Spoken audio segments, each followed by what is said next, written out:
Lin Tianrui felt a bit embarrassed and glanced at Lin Shi. Lin Shi wasn't angry. Instead, he smiled. Lin Tianrui breathed a sigh of relief. Since Lin Shi didn't want to reveal his identity right now, he couldn't just blurt out that Liao Pang was actually Lin Shi. While Lin Tianrui was trying to figure out how to persuade his young subordinates, a sudden oft of laughter echoed in the meeting room. Wang Chao was annoyed. He was strictly trained. How could anyone laugh during such a tense and serious meeting? Unless… no way. Lin Tianrui glared at Wang Chao. Being glared at, Wang Chao quickly held back his laughter and explained, "Boss, I'm sorry. I ate too many potatoes this morning, and my stomach is a bit upset." Lin Tianrui ignored Wang Chao, turned to the crowd, and said, "We are looking for Liao Pang, but it's not guaranteed he can help. After all, we're up against a hidden family this time. Little brother Lin Shi is a Tier 5 evolver and a huge help to us, so we need to prepare thoroughly. The Qi family might be the biggest threat we've faced since the shelter was established. It's extremely dangerous. Little brother Lin Shi's request isn't unreasonable." Lin Tianrui was resolute. Even if the others were unwilling, there was nothing they could do. Currently, the shelter was entirely under Lin Tianrui's control. Therefore, even if many opposed it, they didn't dare argue with him. However, this significantly affected the officers' morale. Lin Tianrui knew this. He looked at Lin Shi helplessly, as if saying, "Look how much I've sacrificed to keep your identity a secret." Lin Shi smiled back in response. "Once this blows over, everyone will know that Lin Shi is Liao Pang, and they won't doubt Lin Tianrui's decisions anymore."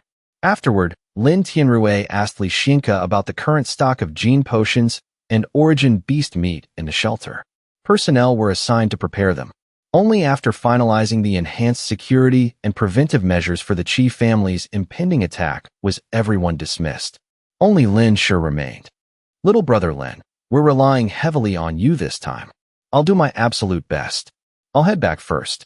Also, regarding the origin beast meat the shelter is preparing, Boss Lin, starting tomorrow, have the soldiers place it in the empty lot 3 kilometers east of the suburbs.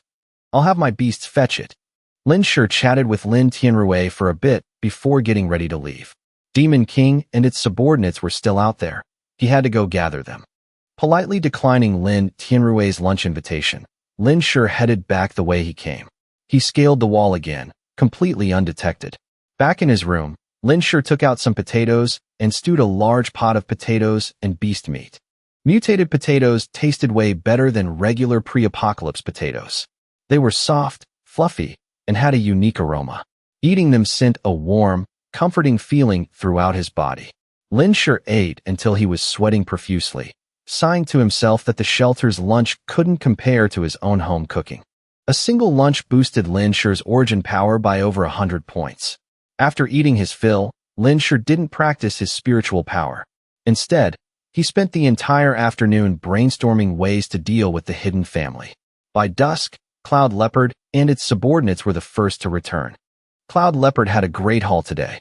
Every beast had eaten until their bellies were round, and they even brought back a Tier 2 wild boar for Lin Shi. It looked incredibly proud, rubbing against him to ask for praise. Lin Shi didn't hold back his compliments. Just as he finished praising it, Long-Armed Ape returned as well. Seeing that Cloud Leopard's group had brought back a beast, Long-Armed Ape shot them a disdainful look and ordered its subordinates to drop 2 Tier 2 beasts right in front of Lin Shi. Lin Shi counted and noticed that Long-Armed Ape's squad had gained another Tier 2 monkey. Lin Shi was very pleased. He praised Long-Armed Ape and casually rewarded it with a mutated potato. This made Cloud Leopard's eyes light up with envy. The intelligence of Cloud Leopard and Long-Armed Ape was growing day by day. Lin Shi always intentionally or unintentionally stimulated their competitive spirit, so they would work harder for him. Whether it was a coincidence or not, the heavy thud of footsteps echoed from afar at that moment. Lin Shi knew it was Demon King returning. He had set a rule that the beasts had to be home before dark, so they didn't have much time left anyway. Rumble. A loud noise echoed as Demon King led Tyrant and a massive pack of wolves, sprinting toward him from a distance. From afar, it looked like an avalanche. Fortunately, the mountains around the safe zone were relatively flat, so no actual avalanche occurred. Demon King had a giant beast in its jaws, running straight toward Lin Shi. In the blink of an eye, Demon King left the pursuing wolf pack in the dust and arrived right in front of Lin Shi. It dropped the beast from its mouth. It turned out to be a Tier 4 wildcat. And among the wolf pack trailing behind Demon King, quite a few wolves were carrying the carcasses of Tier 2 and Tier 3 wildcats. Lin Shi swept his spiritual power over them. There were over 17 in total. Did you guys go and wipe out an entire wildcat den? Lin Shi praised Demon King profusely and rewarded it with some roasted meat. You guys can eat your fill this time. No need to hand it over. A huge battle is coming. The next day, Lin Shi rode Demon King to the eastern suburbs.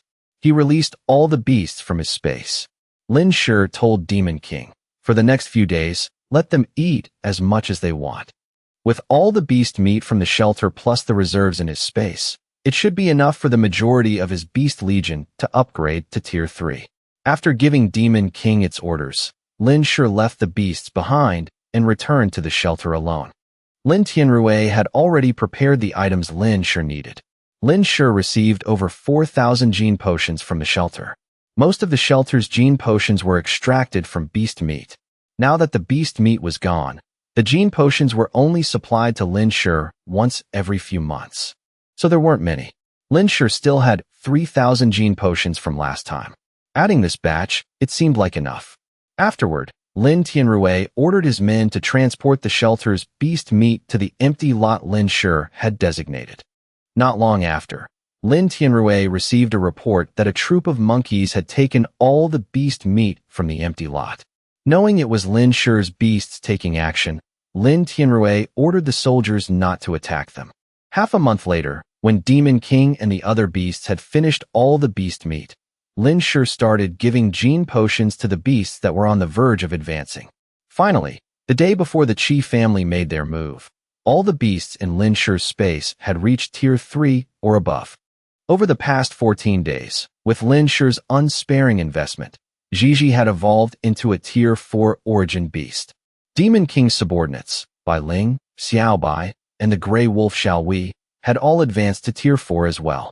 Currently, Lin Shi had 7 Tier 4 origin beasts. Aside from the Tier 5 Demon King, there was the Macaque, Cloud Leopard, the Giant Panda Tyrant, Gigi, Xiao Bai, and Xiaowei. The remaining 108 origin beasts had all evolved to Tier 3. This rapid evolution completely depleted the origin beast reserves and gene potions in Lin Shi's space. During this time, Lin Shi had also eaten all the mutated potatoes and the Tier 5 origin beast meat he had hunted earlier in his space. His own strength had increased significantly. Lin Shi's current personal stats were as follows. Host data: Lin Shi, 20 years old. Evolution level: Tier 5 gene lock. Internal origin power: 16,754 units. Spiritual power: 1,732 units of telekinesis. Aside from a few items without origin power, all the origin power resources in his hands were used up. It was still unknown when the Qi family would arrive. Lin Shi suddenly found himself with free time. After all the origin beasts finished their advancement, Lin Shi wasn't in a hurry to expand the Beast Legion's size. The Beast Legion was already massive, with over 100 origin beasts at Tier 3 or above. This lineup completely crushed the Qi family's forces, based on the intel Qi had provided. Originally, the Qi family had 2 Tier 5s and over 10 Tier 4s. But when Qi Qiuheng took power, he killed the former family head and his subordinates. Add to that the one Lin Shi killed last time, and the 2 Qi Yun killed this time. Now, only 2 Tier 5s remained. He really wondered what kind of expression Qi Qiuheng would have when he led his clansmen to attack the shelter, only to be surrounded by Lin Shi's Beast Legion. Lately, Lin Shi had been secretly visiting the shelter frequently, keeping an eye on his Beast Legion's evolution while constantly patrolling the shelter's perimeter. Now that he had free time, he felt a bit unaccustomed to it. In his idle moments, Lin Shi suddenly remembered Qin Shuang mentioning Liao Pang's injury. Thinking about it, Liao Pang was practically half a subordinate to him. He should at least go check on him. With that in mind, Lin Shi asked Wang Chao for Liao Pang's whereabouts and went to visit him. He found Liao Pang in his room, carefully removing the wooden splint from his thigh. 2 weeks ago, Liao Pang and Wang Liang joined a temporary hunting squad to hunt origin beasts. Initially, they just wanted to make some extra income with Wang Liang. Unexpectedly, the 6 of them ran into a Tier 2 origin beast. Liao Pang was injured, his left leg fractured. There's a saying that a bone injury takes 100 days to heal, but Liao Pang was an evolver after all, and with the help of gene potions, his recovery was rapid. Liao Pang's injury seemed almost fully healed. Taking off the wooden splint, Liao Pang carefully got out of bed and took a few steps. The fracture site still hurt a bit, but it didn't affect his walking. It was just that he probably needed a few more days to fully recover and get back into combat. Thinking of how he got injured, a flash of anger crossed Liao Pang's eyes. He was indeed injured during a hunt, but not simply by the origin beast. During the fight, he was pushed by a woman in the squad, which led to his injury. Just then, there was a loud knock on the door. Liao Pang quickly asked, "Who is it?" "It's me, Brother Liao," a soft female voice called out from outside. Hearing that voice, the joy on Liao Pang's face instantly vanished, replaced by a cold expression. He walked to the door and pushed it open forcefully. Standing outside was a 20-year-old girl, somewhat pretty and quite cute. The apocalypse had been going on for nearly a year. Compared to other women in the shelter, this girl looked quite clean and well-maintained. She was the type who would be popular in the shelter, but Liao Pang had absolutely no interest. He asked coldly, "What is it?" "Brother Liao, I brought you some potato cakes I made myself." The girl smiled playfully, sticking her tongue out and lifting the basket in her hand. She lifted the cloth, revealing the golden brown potato cakes inside. Some people standing in the hallway or passing by couldn't help but swallow their saliva when they saw the potato cakes. Their greedy gazes were obvious, but they could only look. The shelter's strict rules forbade anyone from fighting over food. Many secretly envied Liao Pang's immense luck. However, Liao Pang didn't reach out to accept it. He coldly refused. "No need. Don't come here anymore. I'm not taking guests." He was injured because this very girl pushed him during combat. The girl's name was Su Feifei.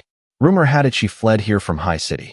In the squad back then, there were 3 other men who had a rather intimate relationship with Su Feifei. If Wang Liang hadn't been off duty that day and wanted to hunt an origin beast for some extra income, the 2 of them wouldn't have teamed up with Su Feifei. That day, the 6 of them encountered a Tier 2 origin beast.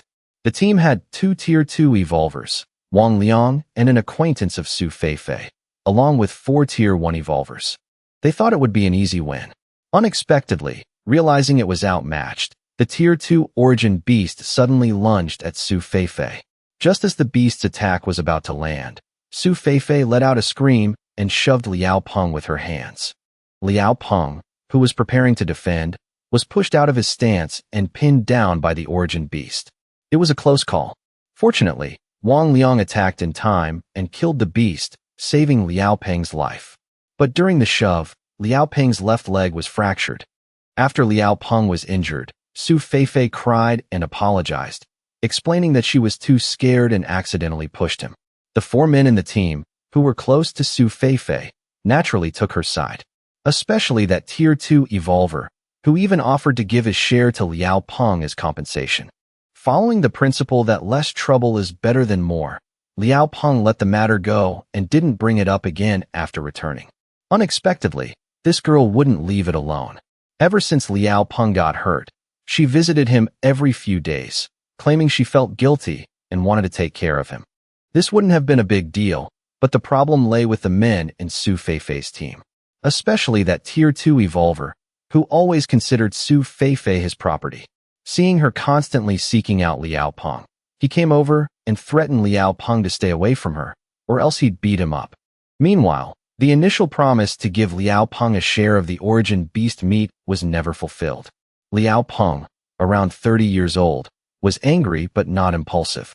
He didn't want to blow things out of proportion, nor did he want to get tangled in this messy romantic drama.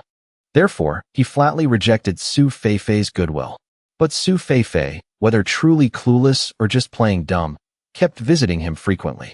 And that Tier 2 evolver went even further, coming over to warn Liao Pang again. If Linsher knew about Liao Pang's situation, he would definitely find it very familiar. Because in his previous life, Su Feifei also used this exact trick to string men along. That's right, Su Feifei was Lin Shi's high school classmate in High City. Seeing Liao Pang's coldness, Su Feifei's eyes immediately turned red. She looked at him, her eyes brimming with tears. "Brother Liao, what did I do wrong to make you hate me so much?" Seeing her like this, it was exactly the type to soften a man's heart. Someone in the crowd couldn't stand it and muttered, "How can you reject such a beautiful woman? TSK, you really don't know how to treat a lady. Hey beauty, want to come with me? I'm much better than him. Come with me, and I promise to treat you well." Su Feifei looked aggrieved, but inwardly she was secretly smug. She didn't believe she couldn't conquer this man.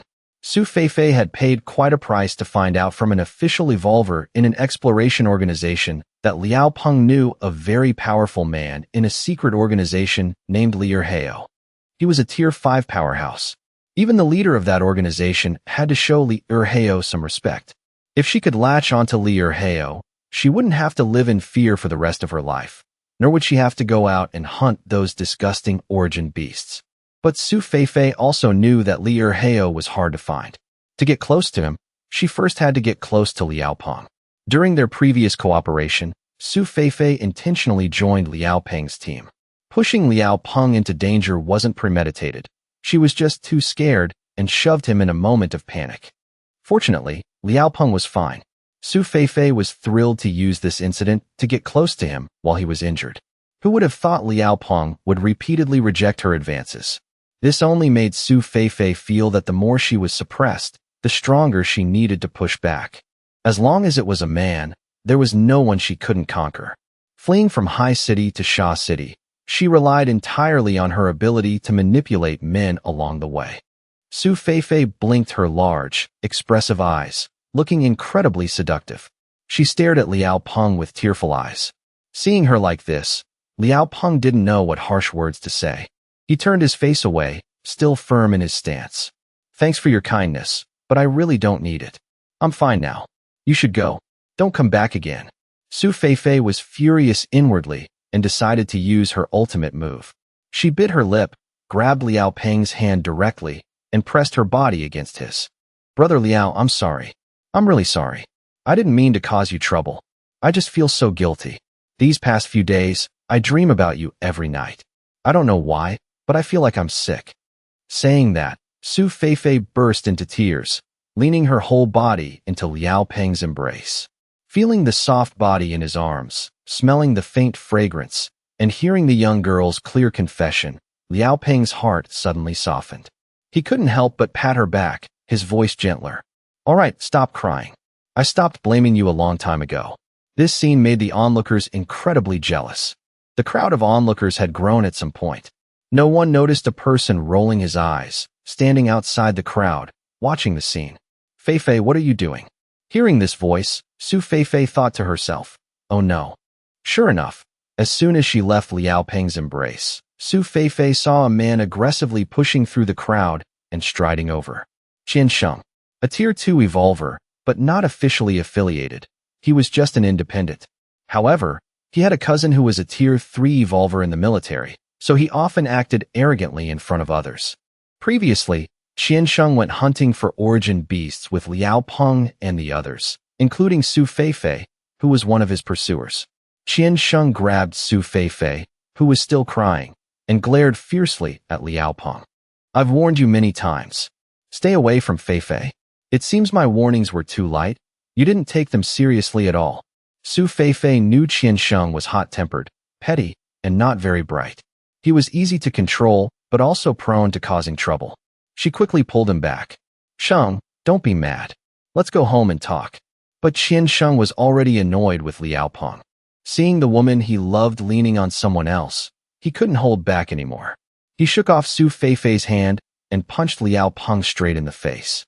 Liao Pang was only a Tier 1 evolver, his speed far inferior to a Tier 2, plus his left leg was injured. Unable to dodge in time, he was knocked to the ground. The crowd gasped. At this moment, a patrol guard noticed the commotion and ran over. But Qian Sheng wasn't afraid at all. He didn't stop, viciously punching Liao Pang's injured leg. "Since you want to play the victim with that crippled leg, I'll help you out." Although furious, Qianxing knew he couldn't kill anyone in the military camp.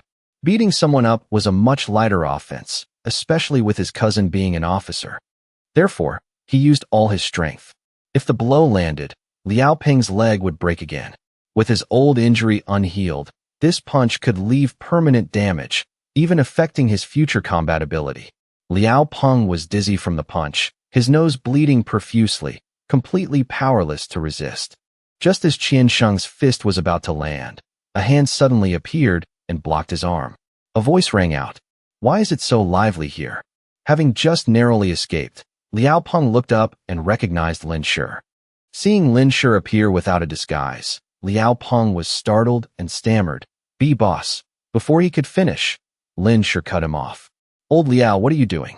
Fighting over women at your age?" Liao Pang wasn't stupid. He immediately understood he shouldn't reveal Lin Shi's identity, so he covered his nose and sat up. Before he could answer, Su Feifei gasped in shock. "Lin Shi." Su Feifei couldn't believe it.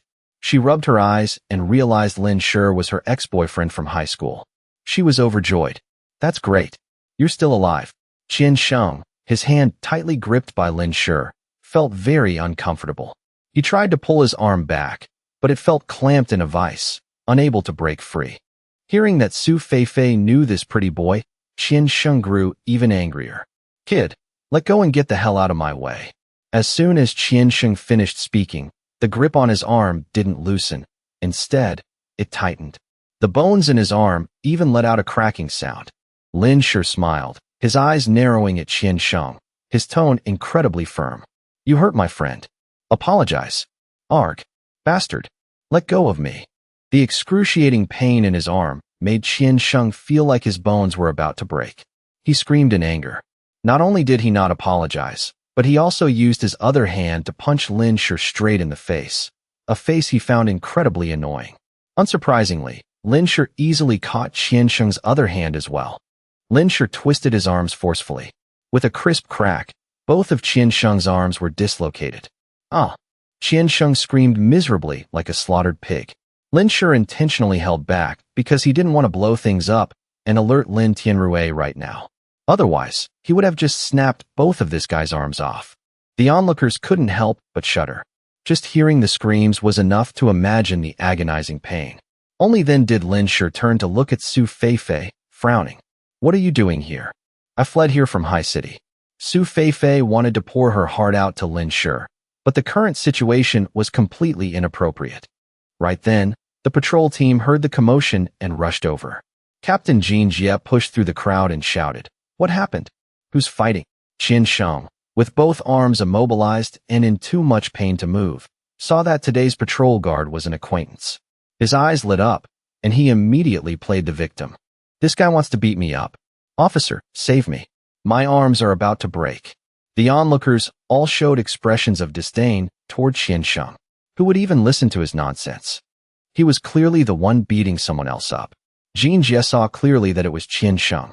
He frowned and shouted at Lin Shi, "Who are you? How dare you cause trouble in this area? Let him go right now." Ever since the shelter became crowded, Lin Tianrui had selected some low-tier evolvers from the newcomers to form patrol teams, avoiding wasting the main forces. Jean Jie was a Tier 2 evolver who had joined the shelter 3 months ago and was assigned as a patrol squad captain. Today, he was patrolling this area. Jean Jie knew Qiansheng, or more accurately, he knew Qiansheng's cousin, a Tier 3 evolver. He had even sucked up to him, which was how he met Qiansheng. Currently, in the shelter, Tier 1 evolvers were everywhere. Tier 2 had some status, but Tier 3 were the true powerhouses. There were many Tier 2 evolvers, but very few Tier 3. Because it required a massive amount of mental power, not everyone could unlock the Tier 3 gene lock. The Scientific Research Institute had announced that the higher an evolver's tier, the harder it was to level up. Therefore, as long as someone unlocked the Tier 3 gene lock, they would become a powerful figure. Jean Jie was still trying to find a way to become a Tier 3 evolver. He had tried multiple times to use his relationship with Qiansheng to get guidance from his cousin, but to no avail. Now, seeing a stranger restraining Qiansheng, Jean Jie didn't hesitate to side with Qiansheng. "Still not letting go?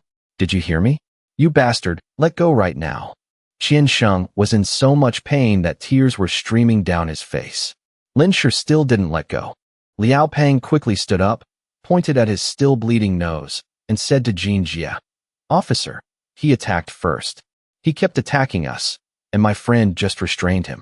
If you don't believe me, just ask the people around here. Anyone can testify." Now, Jin Jie looked around the crowd, his tone threatening as he drawled, "Oh." Hearing this, everyone turned their faces away. Some even walked away entirely.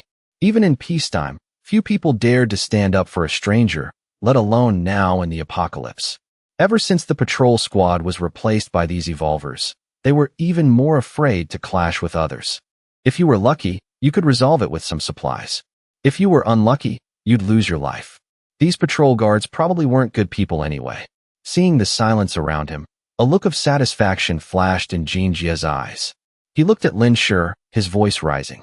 "No one is testifying. I clearly see him harming someone else. Kid, I told you to let go. Did you hear me?" If Lin-Sher didn't look stronger than Qiansheng, at least a Tier 2 evolver, Jin Jie would have ordered his men to arrest him already. Jin Jie joined the shelter later.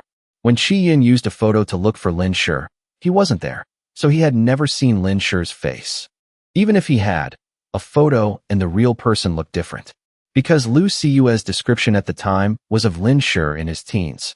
Even some of the veterans in the shelter didn't recognize Lin-Sher as the person Qi Yun was looking for. Lin-Sher thought for a moment and let go. Qiansheng broke free and quickly ran to Jin Jie's side, glaring at Lin-Sher as if he wanted to spit fire, then whispered into Jin Jie's ear, "Brother Jie, arrest him. Later, I'll arrange for you and my brother to have dinner." Initially, Jin Jie was hesitant to offend a Tier 2 evolver. Hearing this, his eyes lit up. He didn't care about the surroundings and asked, slightly excited, "Really? When have I ever lied? If you kill these two, I'll give you my 20-something rare gene potions." For Qiansheng to offer such a high price, he obviously hated Lin-Sher and Liao Pang deeply. Jin Jie glanced at Liao Pang, still a bit worried. But that guy looks like Li Erheo's man. Offending Li Erheo is too dangerous. He's just an errand boy. Li Erheo wouldn't kill me over a Tier 1 evolver. I have my brother backing me up. Just do it. I'll take the blame. He looked at Lin-Sher, a murderous glint in his eyes. He's just a Tier 2 evolver with no power or backing. If he dies, he dies. Who would cause trouble for him over a worthless life? He assumed Lin-Sher was just a Tier 2 evolver because there were only a few Tier 3s in the shelter, and he couldn't possibly not know them. In the shelter, besides Li Erheo, what other high-tier evolver didn't he know? Lin-Sher was so young. How could he be Li Erheo? Thinking of this, Qiansheng almost laughed at his own wild imagination. Hearing this, Jin Jie felt more at ease. Although the two spoke quietly, Lin-Sher still heard them clearly. Lin-Sher narrowed his eyes and crossed his arms over his chest, watching the two like he was watching a good show. But unlike their malicious glares, Lin-Sher looked at them as if he were looking at two corpses. Jin Jie didn't notice Lin-Sher's gaze. His heart was full of joy because he was about to reach Tier 3. He said, "You two publicly caused a fight in the shelter. Come with me." Hearing this, many people around secretly shook their heads. They all knew this patrol squad was notoriously greedy. If you got taken away by them, you'd have to lose a layer of skin to get back. Some people were taken away and were never seen again. It was all up to them. Some onlookers sighed. They had just seen the patrol captain and the guy who started the fight whispering to each other. The two obviously knew each other. In their hearts, they all understood that if these two were taken away, they definitely wouldn't be coming back. "We didn't hit anyone. He attacked first. We were defending ourselves." Liao Pang glared angrily at Jin Jie and Qiansheng, making a final struggle. He knew that if Lin-Sher got angry, he would kill someone. Although he didn't know why Lin-Sher wasn't disguised today, he didn't want to cause more trouble for Lin-Sher because of himself. "Fei, you saw everything just now. Help me say a few words." Liao Pang turned to look at the instigator, Su Fei. Su Fei cursed her bad luck inwardly. Originally, she planned to wait and fatten up the big fish Qiansheng before approaching Liao Pang, then find a way to get close to Li Erheo. Now that such a big incident had occurred, she naturally couldn't step forward. She had stayed silent, minimizing her presence, precisely because she was afraid Liao Pang would call her name. She wanted to suck up to Li Erheo, that was true. But she hadn't even seen a shadow of Liu Heo yet. And right in front of her were two Tier 2 evolvers, plus Qiansheng's cousin was a Tier 3. She couldn't lose the big fish Qiansheng over a Liu Heo who might not even show up, and offend Jinjia on top of that. As for Lin Shi, he was just a high school classmate who was wrongly accused. Even if he had money before the apocalypse, what good was money now? You couldn't eat it. Su Feifei lowered her head. I don't know anything. She looked up, glanced at Lin Shi, and then ran quickly to Qiansheng's side. With tears in her eyes, she looked at Qiansheng. Sheng, how are your arms? Does it hurt? Boo-hoo, it's all my fault. If I hadn't insisted on coming here, you wouldn't have gotten hurt. Su Feifei's words practically confirmed that Lin Shi had harmed Qiansheng. Liao Pang glared at Su Feifei. He was smart, but because he hadn't realized Su Feifei was faking it with him from the start, he blamed himself for almost trusting this kind of person. Jinjia sneered and said to the squad members behind him, "Take those two away." The 6 Tier 1 evolvers behind him laughed heartily, winking at each other, knowing they were going to make a profit today. 2 of them immediately stepped forward to grab Liao Pang. We'll talk when we get to the station. The other 4 surrounded Lin Shi. At this point, Lin Shi felt it was time to end this farce. Lin Shi glanced at Qiansheng, then delivered a flying kick to the guy who was about to grab him. That patrol guard spat out fresh blood on the spot, his fate unknown. The remaining 3 immediately didn't dare to make a move. Seeing this, Jinjia wasn't angry but overjoyed. Damn it! Publicly attacking the patrol squad. Kill him on the spot. Hearing this, the 3 men immediately drew their weapons and charged at Lin Shi with ferocious expressions. Jinjia also grabbed a machete and rushed forward. The onlookers saw that the situation was going south and immediately fled to avoid getting caught in the crossfire. It was a good thing they ran fast, because just a second later, including Jinjia, all of them were sent flying, crashing heavily into the hallway. One unlucky guy was kicked right out of the hallway by Lin Shi, falling from the high floor with a miserable scream. Jinjia wasn't much better off than his teammates. He looked at Lin Shi in terror. The speed of his attack completely exceeded that of a normal Tier 2 evolver. Just one kick had sent him flying. He had been so aggressive at first, but now he looked incredibly pathetic as he was sent flying. Jinjia felt as if he had been hit by a heavy truck. He clearly heard the sound of his ribs shattering in his chest. His gene lock automatically activated, but that only made him feel the terrifying gap between him and his opponent even more clearly. Impose. He only managed to utter half a word before his chest was crushed inward by the terrifying force. Lin Shi didn't hold back at all with that kick. Toward those who wanted to kill him, he never showed mercy. Jinjia crashed heavily onto the ground in front of Qiansheng, spitting out blood mixed with pieces of his liver. He was clearly about to die. In contrast, Lin Shi had actually left Jinjia's other teammates alive. The dagger in Jinjia's hand also fell, hitting Su Feifei's foot and making her scream in terror. The onlookers who hadn't run far yet witnessed the scene and were all stunned, even forgetting to run away. Murder! Murder! That young man killed the patrol captain. Everyone looked at Lin Shi with terrified, disbelieving eyes. His youthful, even somewhat immature face exuded a cold, mature aura that didn't match his age. Just one kick had killed a Tier 2 evolver, yet his face showed no expression at all. Just what kind of strength was this? Not only were the onlookers terrified, but at this moment, Qiansheng was the most terrified of all. Despite his fear, remembering that Lin Shi hadn't killed him initially, Qiansheng gritted his teeth and said, "My brother is a Tier 3 evolver. He's an officer in the military." Initially, Qiansheng intended to say a few threatening words, but looking at Jinjia's caved-in chest and wide, ferocious eyes lying at his feet, he couldn't speak. Before he died, Jinjia still glared fiercely at Qiansheng, as if blaming him for getting him killed. This wasn't a Tier 2 evolver at all. He was definitely Tier 3 or higher. In the final moments of his life, Jinjia suddenly remembered a powerful, almost legendary figure whom he had always feared. He thought of Liao Pang, a Tier 1 evolver. Why would such a powerhouse suddenly appear beside him? In that instant, Jinjia suddenly realized that the person who had just kicked him to death so easily was very likely the person he had always feared, Liu Heo. Thinking of this, the look in Jinjia's eyes toward Qiansheng was no longer resentful, because he knew Qiansheng would definitely go to hell to accompany him. Jin Jie glared at Qian Sheng, his pupils slowly losing focus. Qian Sheng saw Jin Jie's final look, and his heart pounded. But he still hadn't realized the severity of the problem. He gritted his teeth and continued to act tough. I apologize. I admit defeat. I won't pursue the matter of you injuring me. After saying that, he turned to leave. He didn't believe Lin Shi would still want to kill him after knowing his brother was a Tier 3 evolver. In Qian Sheng's mind, someone who could kill the Tier 2 Jin Jie must also be a Tier 3 evolver. He had apologized and given the other party a way out. The other party couldn't possibly push things to the extreme. Lin Shi laughed. Apologizing now? Don't you think it's a bit late?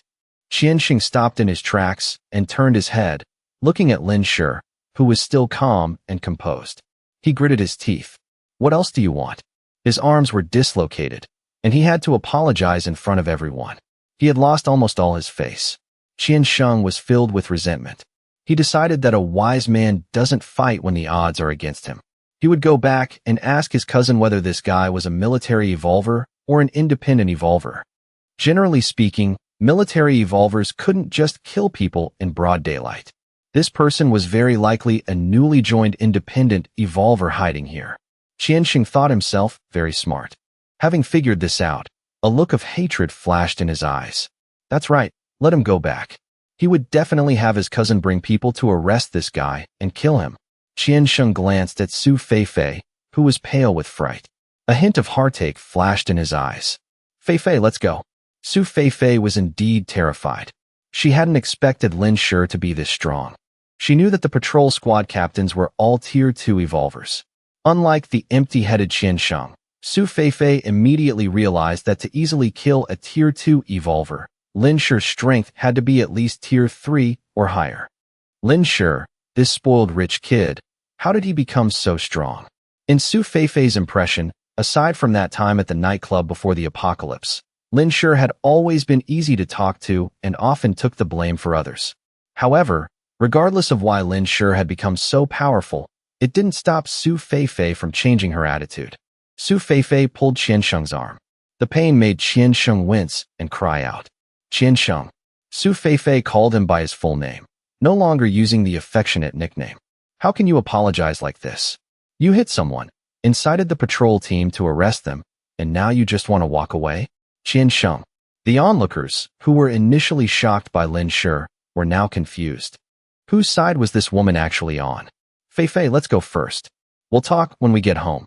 Qian Sheng whispered to Su Feifei. Su Feifei had said this exact phrase earlier. Back then, she wanted to smooth things over and pull Qian Sheng away.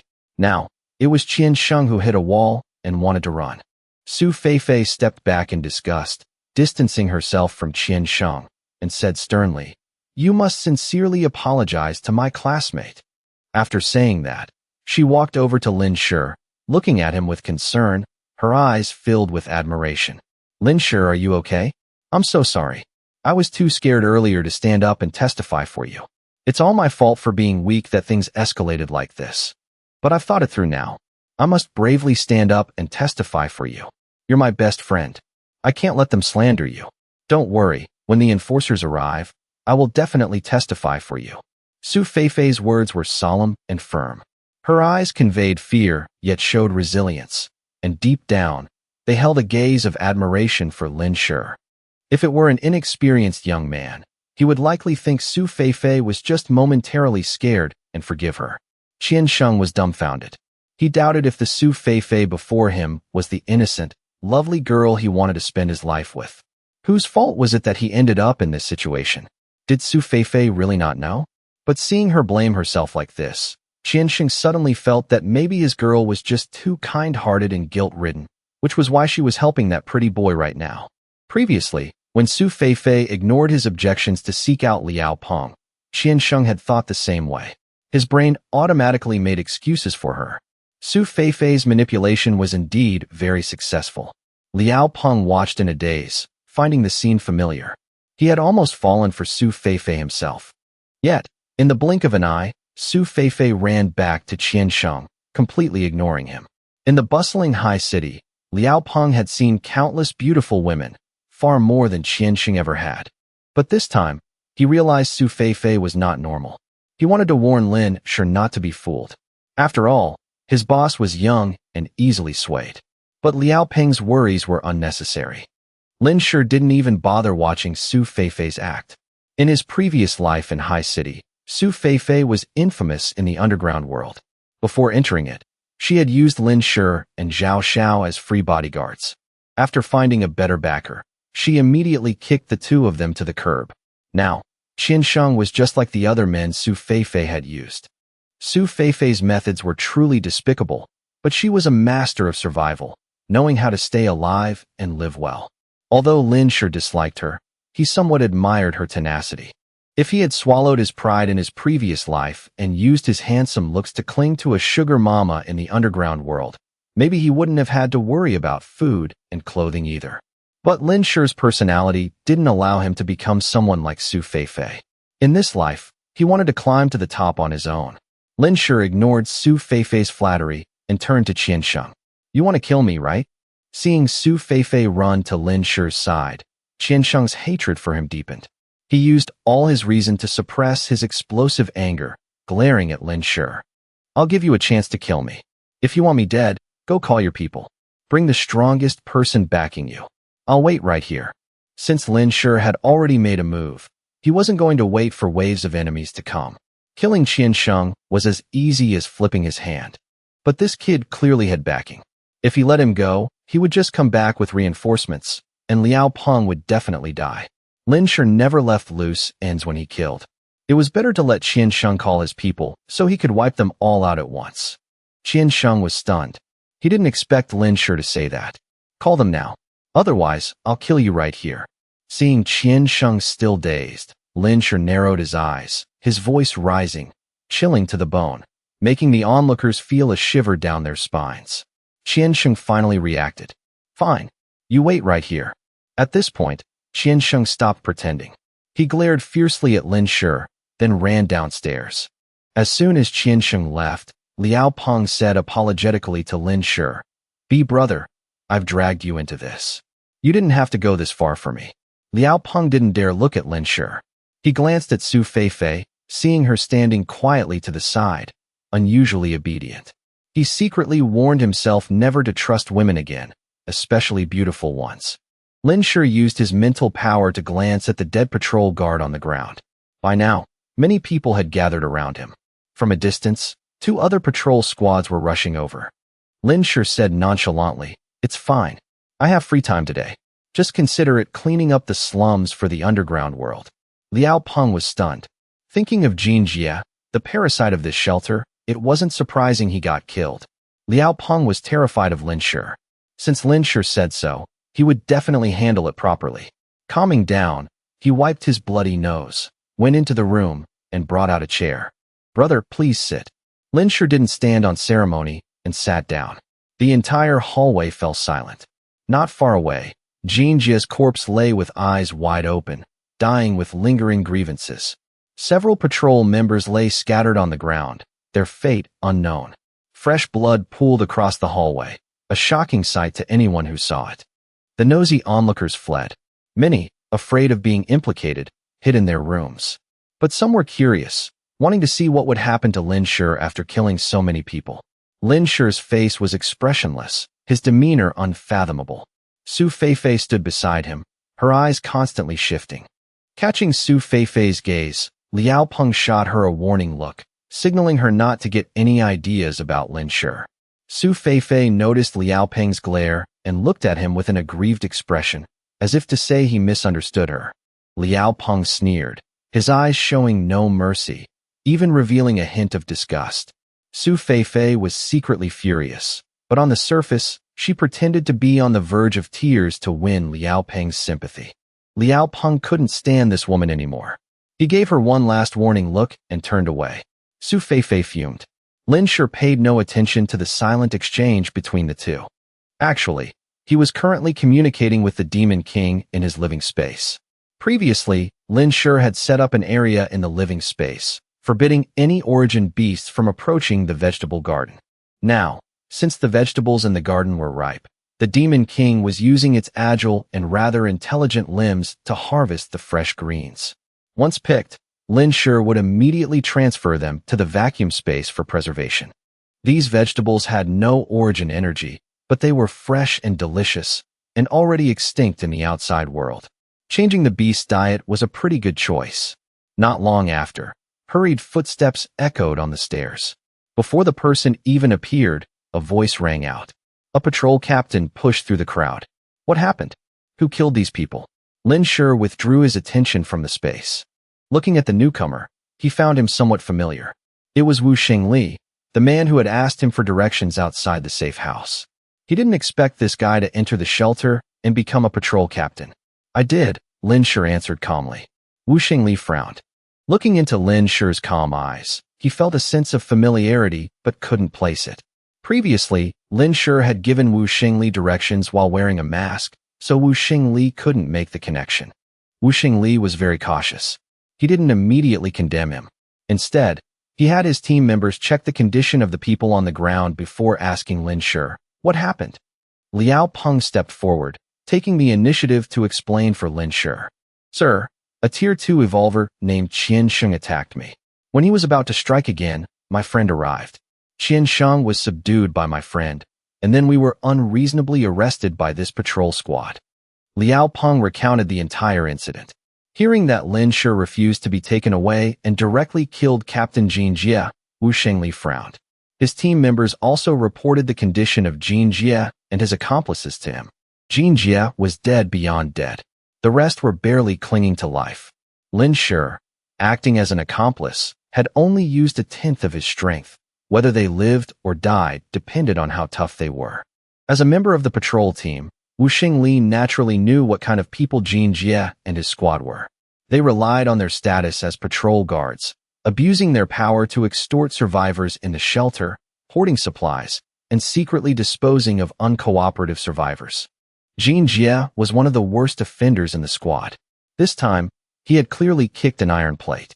Wu Xingli felt no pity for Jin Jie's death, but he was very wary of Lin Shi's ruthless, unhesitating methods. He mentally marked this handsome young man as dangerous. But outwardly, he maintained a professional tone. We will report Jin Jie's behavior, but you killed members of the patrol team. I will report this matter as well. During this time, you are not allowed to leave the shelter. Wait for the higher-ups to handle this fairly. The so-called fair handling meant reporting to the commanding officer for punishment. Normally, a murderer would definitely not meet a good end. They would undoubtedly choose to flee. But seeing Lin Shi's calm demeanor, Wu Xingli found him somewhat unpredictable. He wasn't stupid. He naturally knew better than to risk his life for a job.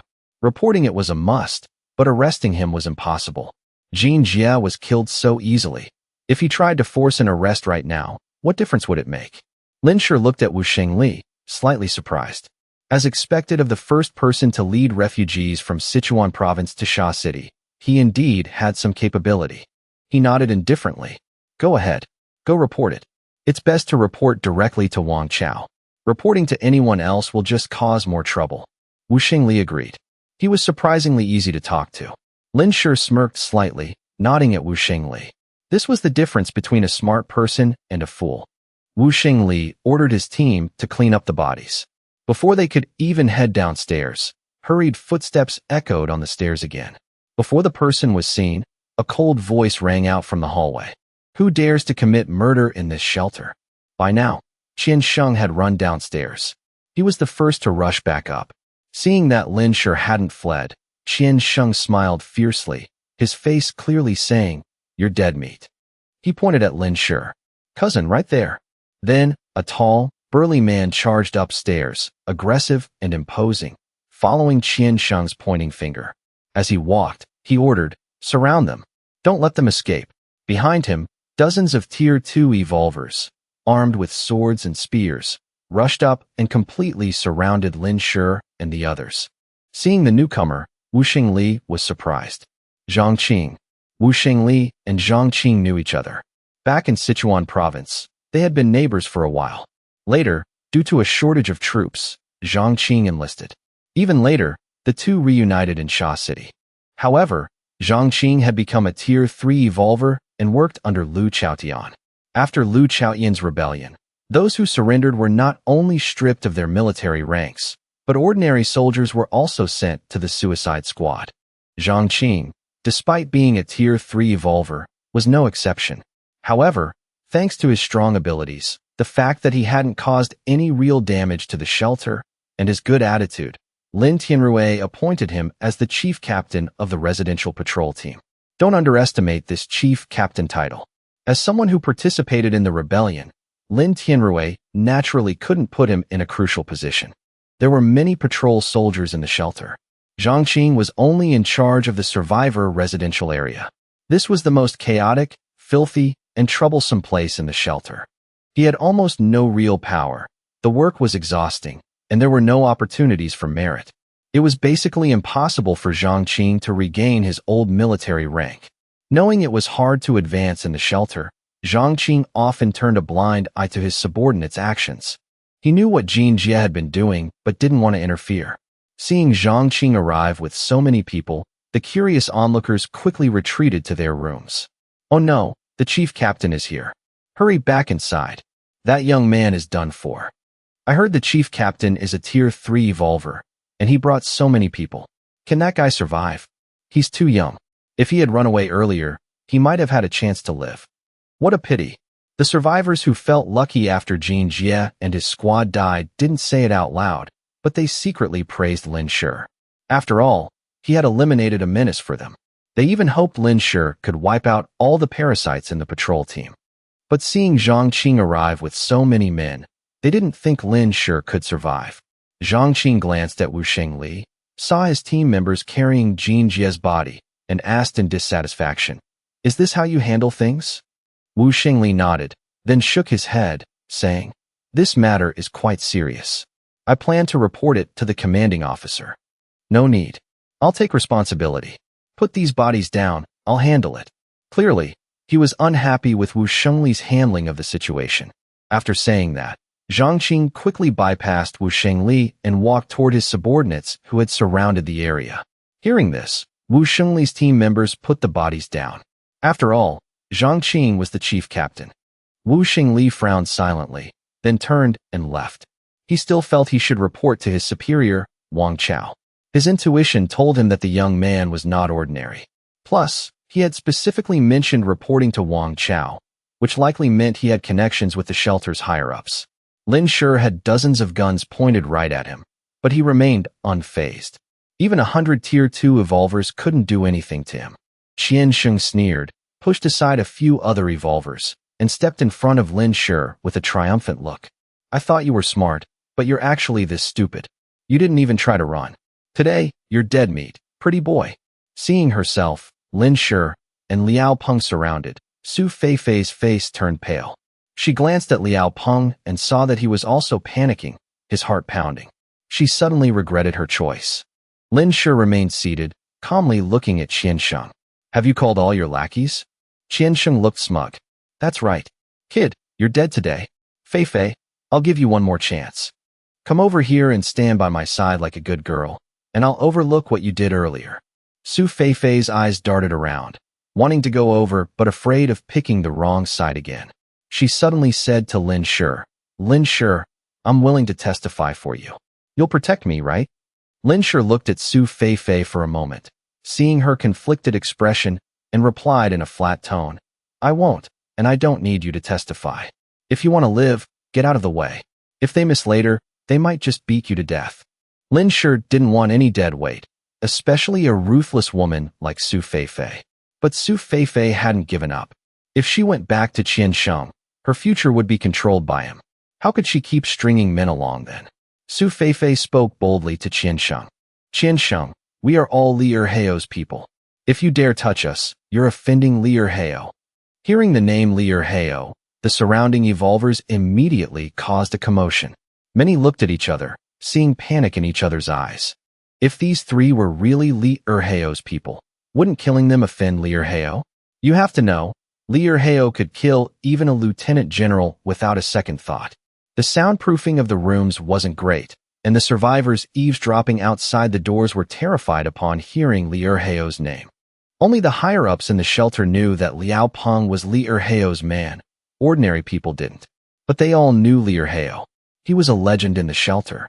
The great hero, the lucky star, Officer Li, the strongest, those were all titles for Liu Hao. In the shelter, you might not know the names of the higher-ups, but you couldn't not know Liu Hao. Liu Hao was the main topic of conversation among the survivors. Who would have thought Liao Pang hit it so well?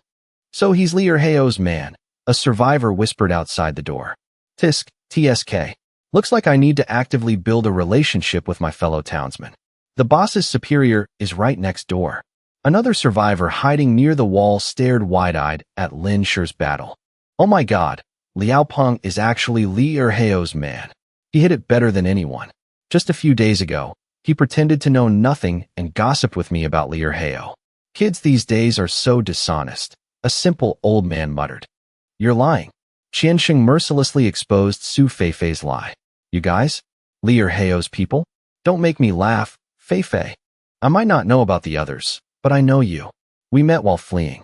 Back then, you said you were just a normal college student in High City. Liu Hao was already in Sha City. How could you possibly know him? Liao Pang looked at Su Feifei in surprise. He remembered that she had correctly called out Lin Shi's name earlier. Did this woman really know his boss? Liao Pang turned his head and saw Lin Shi calmly looking at Qiansheng, so he didn't dare speak up. The boss was here, it wasn't his place to speak. After dealing with Su Feifei, Qiansheng turned to look at Lin Shi and Liao Pang, making no secret of his disdain. And these two? Knowing Liu Hao? Do they even deserve to? Su Feifei knew she didn't actually know Liu Hao, nor did she know that Lin Shi was Liu Hao. She avoided his gaze and insisted stubbornly. I knew Liu Hao from before. If you don't believe me, go ask him. In her heart, she thought that as long as Liu Hao came in person, seeing that she was standing on Liao Pang's side, he would definitely save her. Su Feifei looked at Liao Pang expectantly. She knew Liao Pang was Liu Hao's man and definitely had a way to find him. At this moment, Zhang Qing also walked up beside Qiansheng. While checking Jinjia's body, he had also overheard the conversation between Qiansheng and Su Feifei. Now, his attention was immediately drawn to Liao Pang, who was about to speak. The name Liu Hao had left a deep impression on Zhang Qing. Every time he heard it, he remembered the scene of Liu Hao slaughtering Qin Kuai and the others at the base of the wall like chickens and dogs. Qiansheng had never met Liu Hao, nor did he know Liao Pang was his man. Assuming Su Feifei was lying, he sneered mockingly. Then call Liu Hao out here. I've never seen what he looks like anyway. Let me broaden my horizons. Zhang Qing also stared intently at Liao Pang. The eavesdroppers outside the doors held their breath in silence. Liao Pang gave Su Feifei a look she didn't understand, then said, I can't call Liu Hao out, because he's standing right in front of you. Hearing Liao Pang's words, Su Feifei felt a wave of despair. Zhang Qing, however, secretly breathed a sigh of relief. If Qiansheng's petty squabble ended up offending Liu Hao, Zhang Qing wouldn't hesitate to strangle Qiansheng himself. In the face of life and death, blood ties were nothing but floating clouds. Humph, I knew you were lying. Trash like you, wanting to know Liu Hao? Keep dreaming. Qiansheng pointed at Lin Shi and shouted, You pretty boy, kill yourself like a good boy, and I'll ask my cousin to leave your corpse intact. Lin Shi remained silent, sitting even lower. Because Zhang Qing's attention had been drawn by Liao Pang, he hadn't noticed Lin Shi. Only now did he shift his focus to Lin Shi. Suddenly, he found the pale young man in front of him somewhat familiar. Their eyes met, and Zhang Qing's entire body trembled. His eyes widened in shock. Zhang Qing had never told anyone, but he actually had the ability to sense auras. He could sense from near or far how dangerous a person or beast was to him. This ability had helped him escape death multiple times and allowed him to survive, growing from an ordinary survivor into the Tier 3 evolver he was today. Right now, Zhang Qing sensed a wave of danger from Lin Shi that made him shudder. He had only felt this once before. That was when he faced Liu Hao up close. Lin Shi's familiar eyes, seemingly devoid of any emotion, instantly reminded Zhang Qing of the time he faced Liu Hao that day. Zhang Qing's face turned deathly pale. Lin Shi didn't answer Qiansheng. He just looked at Zhang Qing and said casually, So? You want to kill me? Zhang Qing recognized Lin Shi. Last time he was almost caught. He didn't expect Lin Tianrui to transfer him here. Seeing Zhang Qing's expression, it seemed he had recognized him. Lin Shi was very surprised. How did he recognize him? Even Lin Tianrui and the others hadn't recognized him. Qiansheng didn't notice anything unusual about Zhang Qing. He snorted coldly and said, "You're about to die. What are you pretending for? This is my cousin, a Tier 3 evolver, a top expert in this shelter. Even if you're a lone Tier 3 evolver, we have so many people. Do you think you can escape? Today, you are definitely going to die. Let me tell you." Before Qiansheng could finish his sentence, a powerful force suddenly struck from beside him. Before he could react, he was sent flying by a punch, slamming hard into the hallway wall. The loud crash almost made the eavesdropping boss behind the door faint on the spot. The others didn't understand what was happening either. They stared wide-eyed as Zhang Qing punched his own cousin flying. They wanted to ask, but didn't know how to speak up. Only then did everyone notice that Zhang Qing's face was unnaturally pale. As if in shock, Zhang Qing's lips trembled. He looked at Lin Shi in terror, not knowing what to do. Because he saw that Lin Shi wasn't wearing a mask right now. Should he kneel and beg for mercy? Or what should he do? He was terrified that exposing Li Erheo's true identity would only lead to his own death. Qiansheng clutched his chest and spat out a mouthful of blood, looking at Zhang Qing in disbelief. "Cousin, why did you hit me?" It would have been better if Qiansheng hadn't spoken. As soon as he did, Zhang Qing couldn't suppress the resentment in his heart. He didn't dare show any reaction in front of Lin Shi, so he could only vent his anger on the person who had dragged him into this dilemma. Zhang Qing rushed up to Qiansheng and sent him flying with another punch. Then he proceeded to beat Qiansheng like a punching bag. The dull thuds of fists hitting flesh echoed out. Zhang Qing showed absolutely no mercy. Instantly, Qiansheng's miserable screams echoed down the hallway. The other evolvers in the patrol team were dumbfounded. Su Feifei was also stunned. Even Liao Pang had no idea what was going on. Out of nowhere, Qiansheng was getting beaten up, and by the very person he considered his backer, his cousin. Among everyone present, only Lin Shi guessed Zhang Qing's motive. He became even more certain that Zhang Qing had recognized him. Just as Zhang Qing had beaten Qiansheng half to death, a flurry of hurried footsteps came from the stairs. The footsteps were fast and urgent. The person downstairs ran up in less than 2 seconds. Lin Shi frowned. This time, Wang Chao had come in person. Obviously, Wu Xingli had just reported the news to Wang Chao. Yet Wu Xingli himself didn't come. What a smart guy, Lin Shi praised inwardly. When Wang Chao heard Wu Xingli's sudden report about a murder in the circular building, and that it was caused by Liao Pang and a pale young man, Lin Shi's figure immediately flashed in his mind. He rushed over immediately, afraid that if he was late, the place would become a river of blood. He didn't expect to see the scene before him. "Zhang Qing, what are you doing?" As soon as Wang Chao arrived and saw Zhang Qing beating someone, he stepped forward to stop him without hesitation. Had Zhang Qing gotten into a conflict with Lin Shi? But then his eyes lit up. Lin Shi was sitting leisurely on the other side, looking like he was enjoying the show. Liao Pang stood behind Lin Shi. Only Liao Pang's nose was clearly bruised and slightly swollen. As for Su Feifei, Wang Chao ignored her completely. He turned back to look at Zhang Qing. Wang Chao himself didn't understand what was going on. Hearing Wang Chao intervene, Zhang Qing stopped. Wang Chao observed the person Zhang Qing was beating. Good Lord, he stared for a long time, but still couldn't recognize who it was. It was Qiansheng, his face beaten to a pulp, not a single intact spot on his body. Even his own mother probably wouldn't recognize him.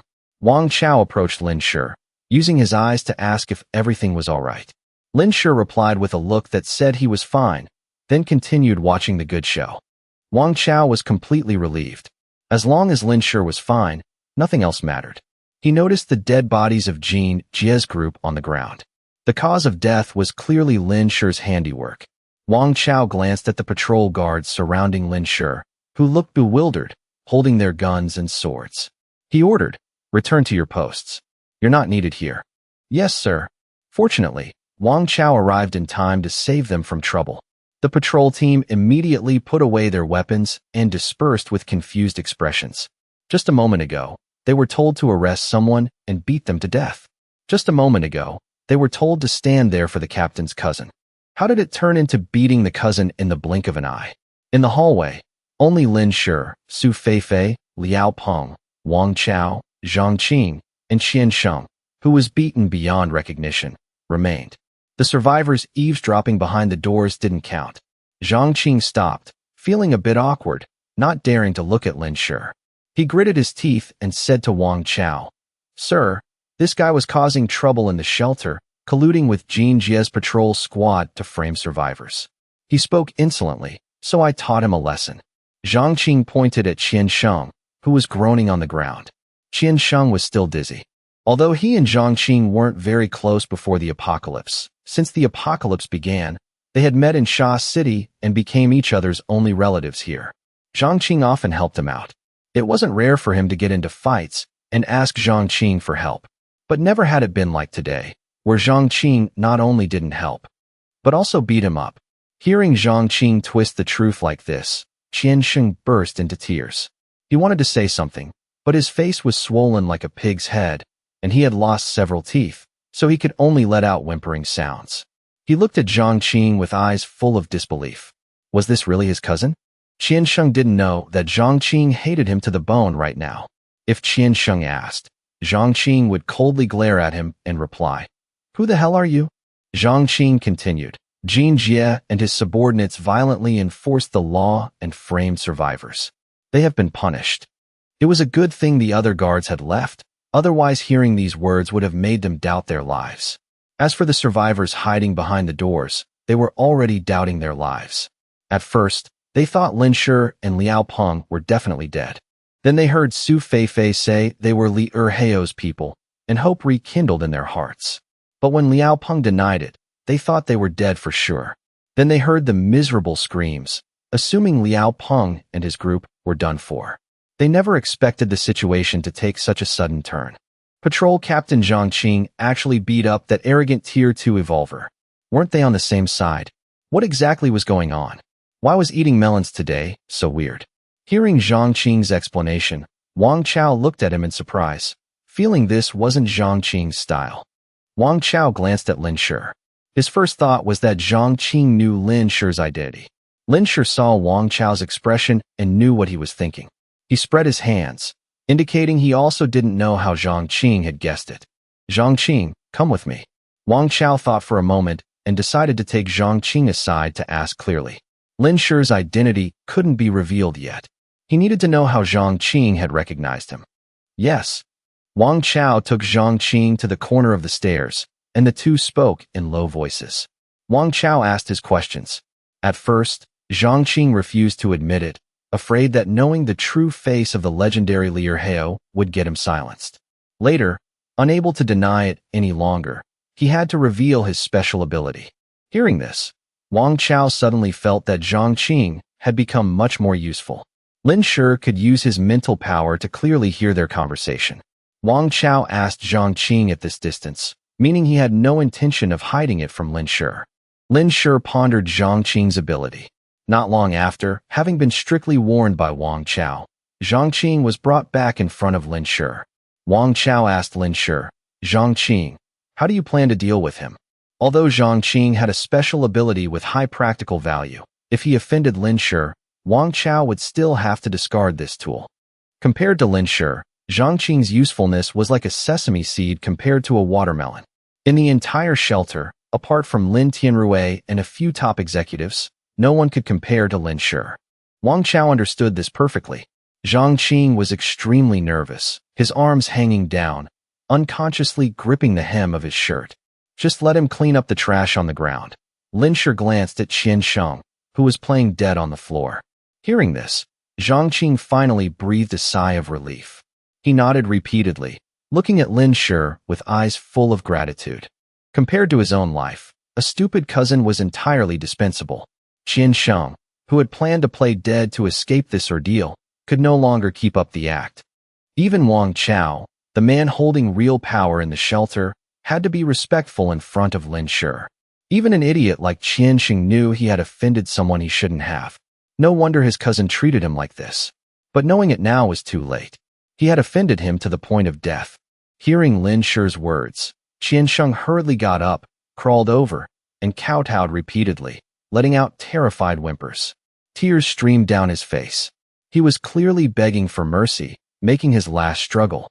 But Lin Shi's words plunged him into an ice cellar. If our positions were reversed, would you let me go? That indifferent sentence made Qian Sheng's begging freeze. He remembered the people he had beaten to death or killed.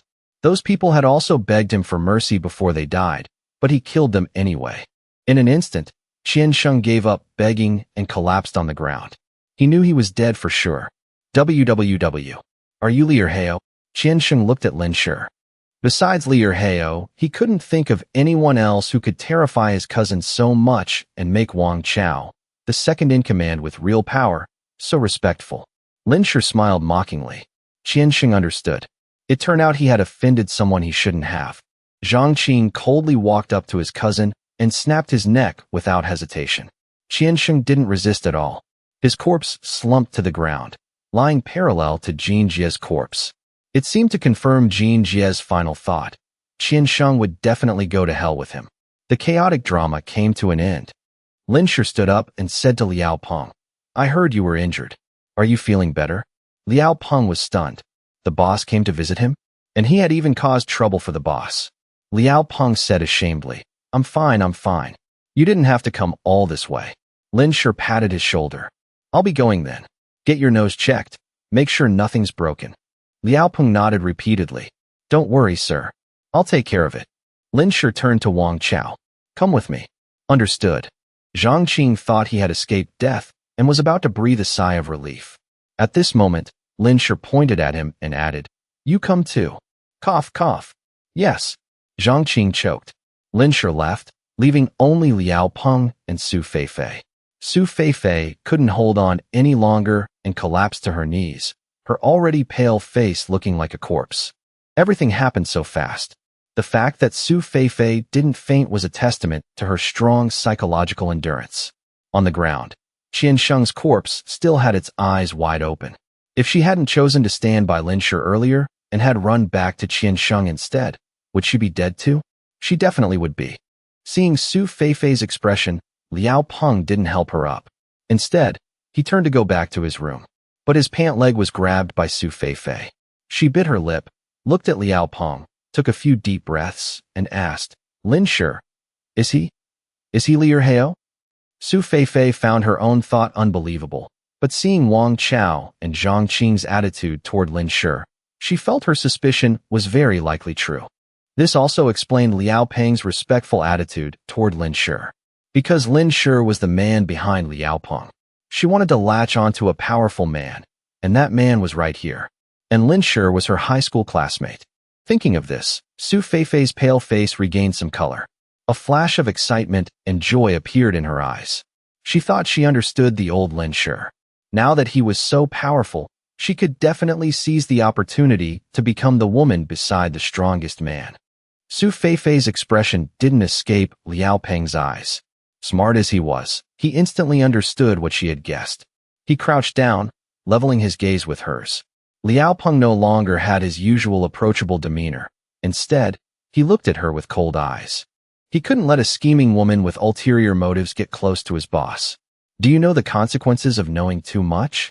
Liao Pang's voice was cold, hiding a sharp edge. Having survived the early stages of the apocalypse alone and having killed people, Liao Pang glanced at Qian Sheng's body, then back at Su Feifei. It's death, because only corpses keep secrets. Liao Pang's voice was soft and slow, but Su Feifei heard every word clearly. She had never seen him like this. Terrified, she let go of his pant leg, her face turning pale. Only then did she remember that Lin Shi had just easily wiped out a patrol squad and casually ended Qian Sheng. Was that cold-blooded, ruthless killer really the Lin Shi she used to know? Would a Lin Shi like that remember their old ties and spare her? Thinking of the 3 years in high school where she and Zhao Xiao had deceived him, Su Feifei's hair stood on end. Several soldiers ran over to carry away the bodies, clearly ordered by Wang Chao to clean up the scene. One soldier walked up to Liao Pang and Su Feifei, looked at her as if confirming something, and said, Miss, please come with us. Where? Where are you taking me? Su Feifei, already frightened by Liao Pang, was now slightly panicked. The soldier said, The commanding officer has arranged a private courtyard for you to stay temporarily. Please. This was someone sent by Wang Chao. Wang Chao, observing from upstairs, could easily guess Lin Shi's identity. He had asked Lin Shi on the way and learned that Su Feifei had no relationship with him. So he decided to detain her first and release her after the Qi family matter was settled. Hearing the soldier's request, Su Feifei wanted to object, but his tone left no room for discussion. It was as if she had to go, no matter what. Panicking, she said, "My things are still in the room. Your teammates have already gone to fetch them. Miss, please." The soldier used an undeniable tone. Su Feifei had no choice but to follow him. After she was led away and the bodies were cleared, the hallway returned to silence. The survivors hiding in their rooms cautiously opened their doors and peeked out, seeing no one new stepping out. Several people who were usually close to Liao Pang ran over to knock on his door, wanting to ask the person involved what exactly had happened. They had heard everything but didn't know the truth. It felt like eating half a melon, incredibly frustrating. If they didn't find out, they'd be dreaming about it. Liao Pang smiled bitterly and stepped out. Without revealing Lin Shi's identity, he made up a story to brush it off. He warned them not to speak nonsense, and they nodded repeatedly, patting their chests and promising to keep the secret. But just the next day, the rumor that Liao Pang was Li Erheo's subordinate spread among the survivors. After that, people of unknown origins came every day to flatter him and give him gifts, hoping to seek protection under Li Erheo's name. Annoyed, Liao Pang had no choice but to move. Meanwhile, Lin Shi called Wang Chao and Zhang Qing, and the three went straight to Lin Tianrui's office. Meeting Lin Tianrui, Lin Shi got straight to the point. "Commander Lin, I found a great gatekeeper for the shelter. He can definitely spot the people from the hidden family before they even arrive." Lin Shi's sudden visit made Lin Tianrui think the hidden family had made a move. He didn't expect Lin Shi to want Zhang Qing to guard the main gate. Lin Tianrui looked up from the mountain of paperwork on his desk, looking at Lin Shi in confusion. "Why do you say that? Who can instantly spot people from the hidden family?" 2 weeks had passed, and there was still no sign of the Qi family. This made the higher-ups, who already had reservations about Lin Tianrui for not investing in Lin Shi, even more dissatisfied. These past few days, the pressure on Lin Tianrui had been immense. He realized that if the Qi family only sent a small group and allowed one of them to infiltrate the shelter, they could cause severe damage from the inside. Currently, the shelter had stopped accepting new survivors because of the Qi family, but this couldn't go on forever. Moreover, high-tier evolvers could come and go without a trace, just like Lin Shi. Therefore, Lin Tianrui had recently deployed Tier 3 patrol teams to guard the perimeter. If there was a way to directly identify the Qi family members, that would be fantastic. Lin Shi pointed at Zhang Qing. "Him. Commander Lin, you don't need to lock down the shelter. Just let him guard the gate." Zhang Qing was dumbfounded, pointing at himself.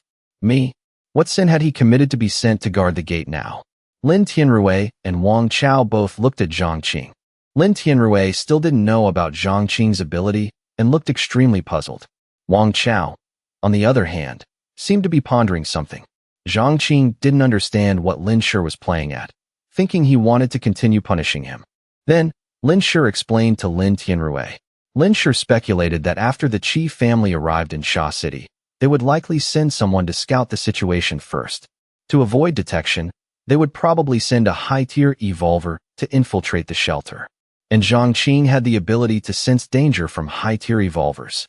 As long as Zhang Qing guarded the gate and observed the people coming in and out, he could spot the Qi family infiltrator.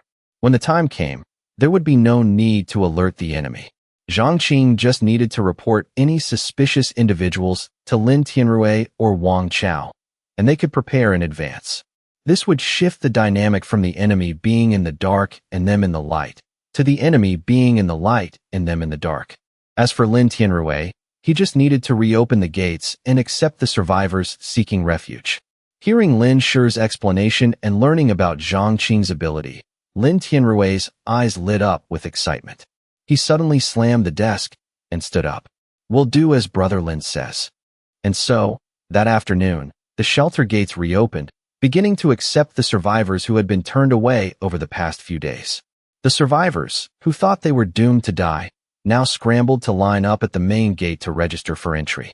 Little did they know, their lives were saved thanks to one person. If Lin Shi hadn't discovered Zhang Qing's use as a living radar, these people arriving in Sha City would have met a dead end. Turned away at the gates during the freezing winter, with Sha City's resources already picked clean by other survivors, only death awaited them. Of course, saving these people was also part of Lin Shi's calculation, or perhaps just a coincidence.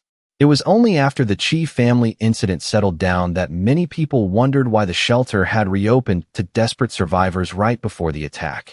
The observant ones found out that it was because Li Erheo, that is, Lin Shi, whom many in the shelter respected, had discovered Zhang Qing, a living detection tool, thereby saving their lives.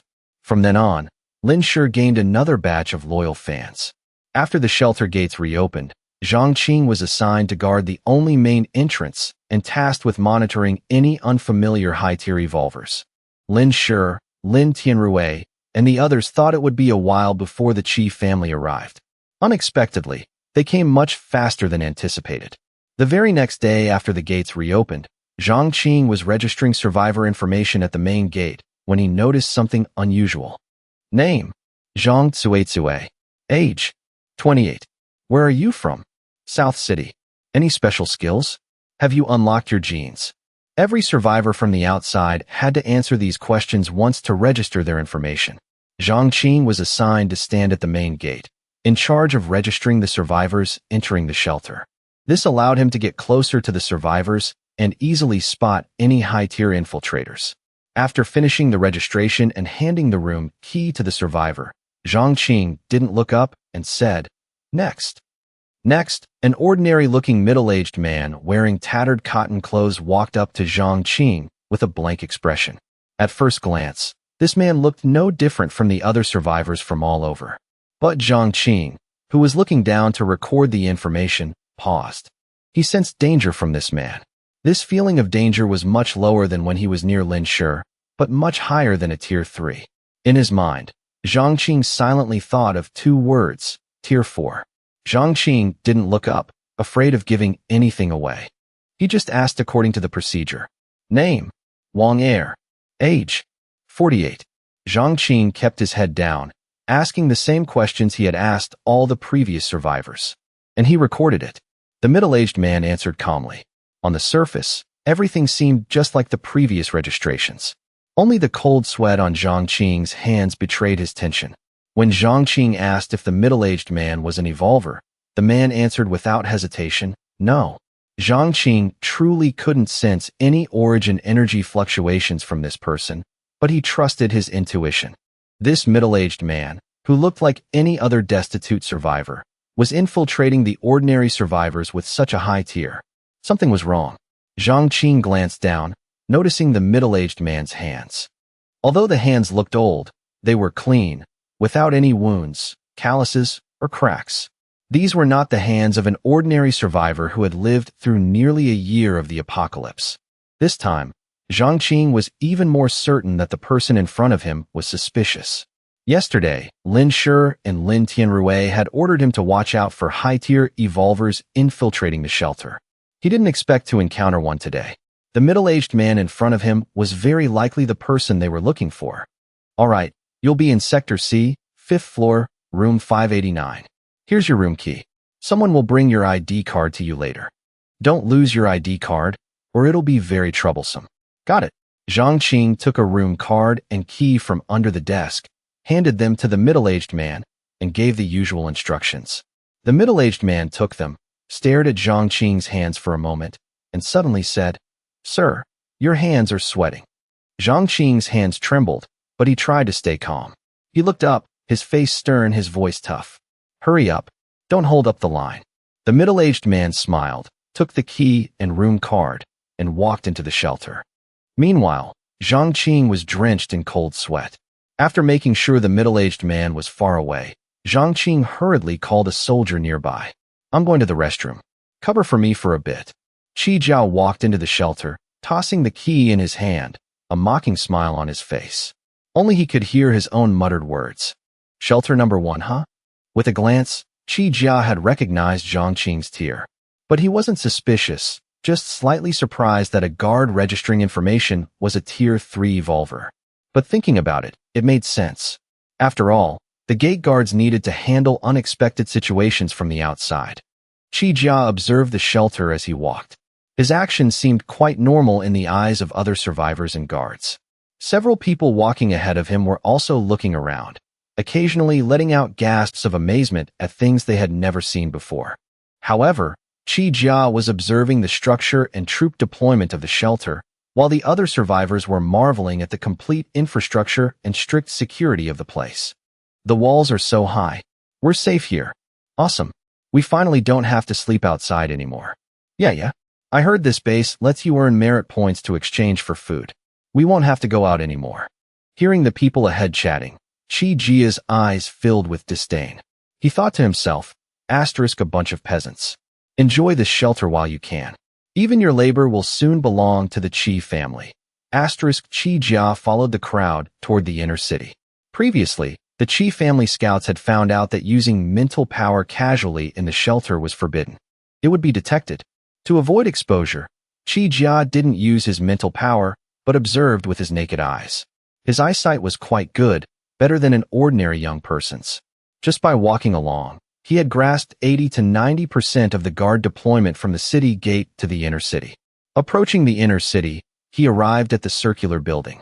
Chi Jia looked toward the massive architectural complex in the center. He knew that was where the shelter's upper echelon worked and lived. Therefore, most of the high-level combat power must be there. Chi Jia stepped forward, preparing to head toward the plaza. Just then, a hand suddenly reached out from behind and grabbed his shoulder. Chi Jia dodged to the side without hesitation. His entire body flared with killing intent, instinctively wanting to kill the person on the spot. Fortunately, he remembered where he was and the mission the patriarch had given him. Before getting an accurate grasp of the shelter's military deployment, he couldn't blow his cover. Chi Jia retracted his killing intent and looked sharply at the person who grabbed him. What are you doing? The person who reached out was a survivor walking behind Chi Jia. He had dark skin, tattered clothes, and emitted an indescribable foul odor. The man seemed frightened by Chi Jia's aura. He paused for a moment, then said angrily, "Hey you, I'm warning you not to go there. That's where the high-ranking officials of the shelter live. Our place is on this floor. What are you looking at me like that for? My younger brother is an evolver in this shelter. I came here to join him. Don't think I'm easy to bully." Although it sounded like a threat, it lacked any real power. His eyes darted around, clearly afraid Chi Jia would hit him for lying. Chi Jia clenched his fists. He obviously knew the plaza was where the higher-ups lived. Did he really need a peasant to remind him? Interrupted by this ragged meddler, quite a few people looked toward Chi Jia. Chi Jia had no choice but to head to the circular building first, thinking he'd find a chance to sneak out later to scout the plaza. Looking at the meddlesome man walking ahead, Chi Jia cast a cold glance at his back, a flash of killing intent in his eyes. If he still ran into this guy after completing his mission, he wouldn't mind casually sending him to hell. Chi Jia went straight to the 5th floor, then followed the room numbers to find his room. 589. Here it is. The door was wide open, and someone was already inside. Chi Jia stepped in. It was that meddlesome guy. Why was he assigned to the same room as him? Chi Jia's eyes widened. His first reaction was that something was wrong. But then he thought, the other guy arrived shortly after him. It was probably because their registration times were close that they were put in the same room. He didn't believe in such bad luck. Looking out of the room, he saw that the people who arrived before him were all in other rooms on this floor, which put his mind at ease. That made sense. He was a Tier 4 powerhouse. The strongest person here was only Tier 3. How could they discover him so quickly? I'm just being paranoid. Having figured it out, Chi Jia returned to room 589. The dark-skinned man saw Chi Jia and also widened his eyes, seemingly surprised to be sharing a room with him. Oh man, what rotten luck. I'm in the same room as you. The dark-skinned man spoke first. He seemed very dissatisfied with sharing a room with Chi Jia. Chi Jia was so angry his chest heaved. If they were outside, he would have killed this peasant who dared speak to him like that long ago, making him regret ever being born. The dark-skinned man finished speaking, ignored Chi Jia, and pulled a blanket out of his backpack. He spread it on the bed. The original pattern on the blanket was unrecognizable because it was so dirty. An unusual stench wafted from the blanket, filling the room. Chi Jia was knocked back, almost fainting. As an elder of the chief family, when had he ever smelled something so disgusting? He thought this mission would be a breeze. He didn't expect to encounter a pile of stinking shit as soon as he arrived. Seeing the man turn away, Chi Jia couldn't hold back anymore. Killing intent surged in his eyes as he prepared to finish off this annoying pest. Chi Jia thought to himself, asterisk anyway, I'll probably finish the mission and leave tomorrow. Killing a newcomer won't be noticed. Asterisk if he stayed in this room for another second. Chi Jia feared he would throw up. Chi Jia slowly walked up behind the man, preparing to reach out and snap the filthy peasant's neck. Just as Chi Jia was about to strike, the man suddenly turned his head, holding something out to Chi Jia. Seeing as you don't even have a blanket. Poor guy, you can use this blanket for now. At that moment, Chi Jia was standing right behind the dark-skinned man. The sudden turn almost made the object in the man's hand hit Chi Jia in the face. It was a blanket that looked no different from the other one, covered in unidentified stains. The smell was even worse than the other blanket, especially since that smell was now right under Chi Jia's nose. Because Chi Jia was about to attack, he instinctively took a deep breath. A second later, Chi Jia gagged and ran out of the room at a speed unbefitting his age. Very quickly, the sound of vomiting echoed in the hallway. Inside the room, the dark-skinned man, who initially looked innocent, now wore a sinister smile. Zhang Qing ran to report, just in time to find Lin Shi with Lin Tianrui and Wang Chao. Hearing that a hidden family had actually infiltrated the shelter, all three were surprised by how fast it happened. Lin Tianrui was still calculating how to deal with this hidden family spy. Lin Shi volunteered, deciding to meet this Qi family member himself. He disguised himself, darkening his fair skin, and changed into survivor clothes that Lin Tianrui found. He also got the person's clothing and appearance details from Zhang Qing, and a key to room 589 on the 5th floor. This was the plan from the start. If they encountered a suspicious person, they would give them the key to an empty room. That way, they could use the key to disguise themselves as a survivor and get close to the target. Lin Tianrui originally planned to assign this dangerous mission to someone else, but Lin Shi insisted on doing it himself.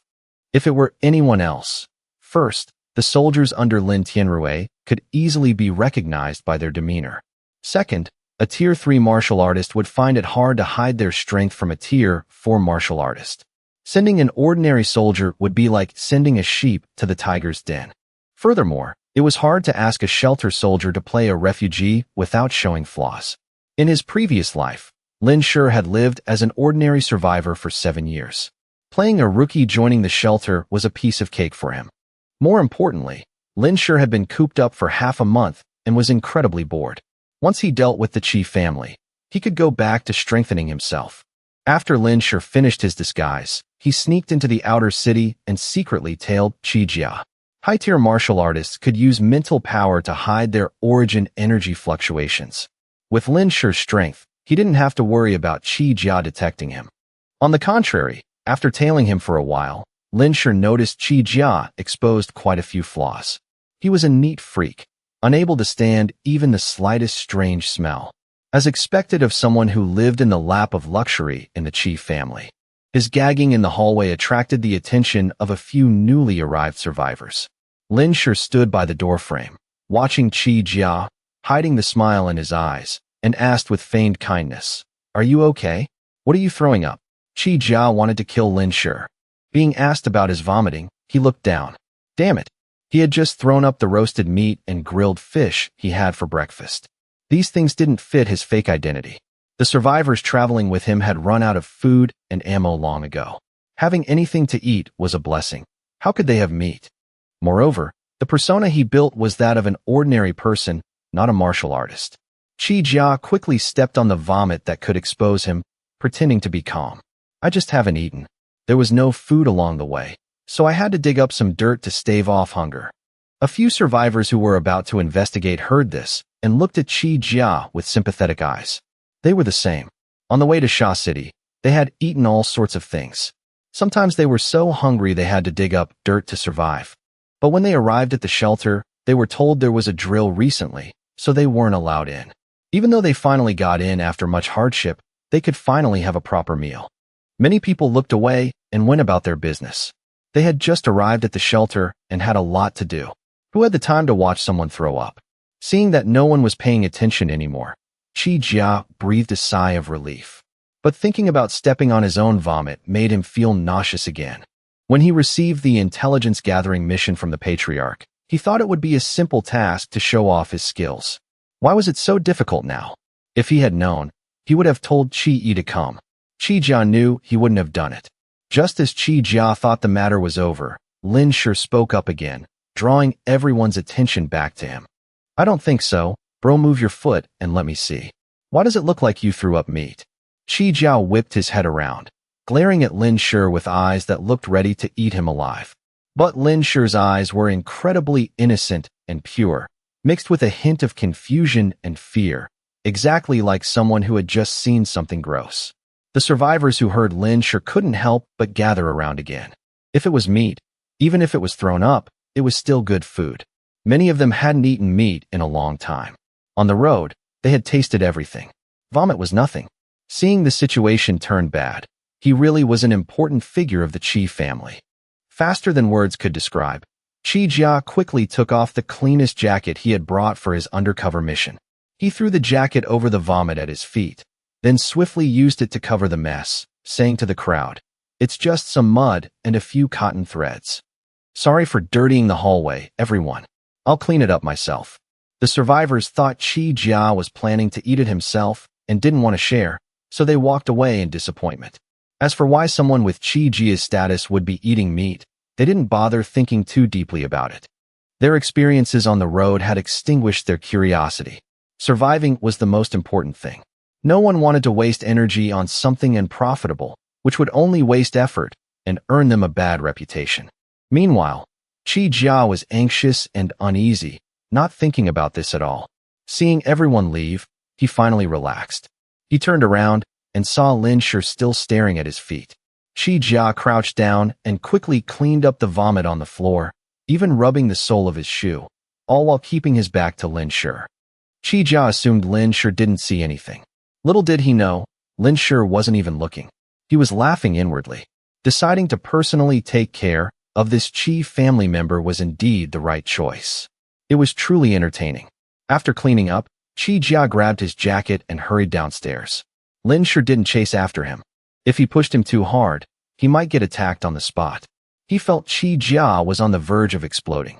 Returning to the room, the corners of Lin Shi's mouth curled up slightly, his clear black and white eyes flashing with a mocking smile.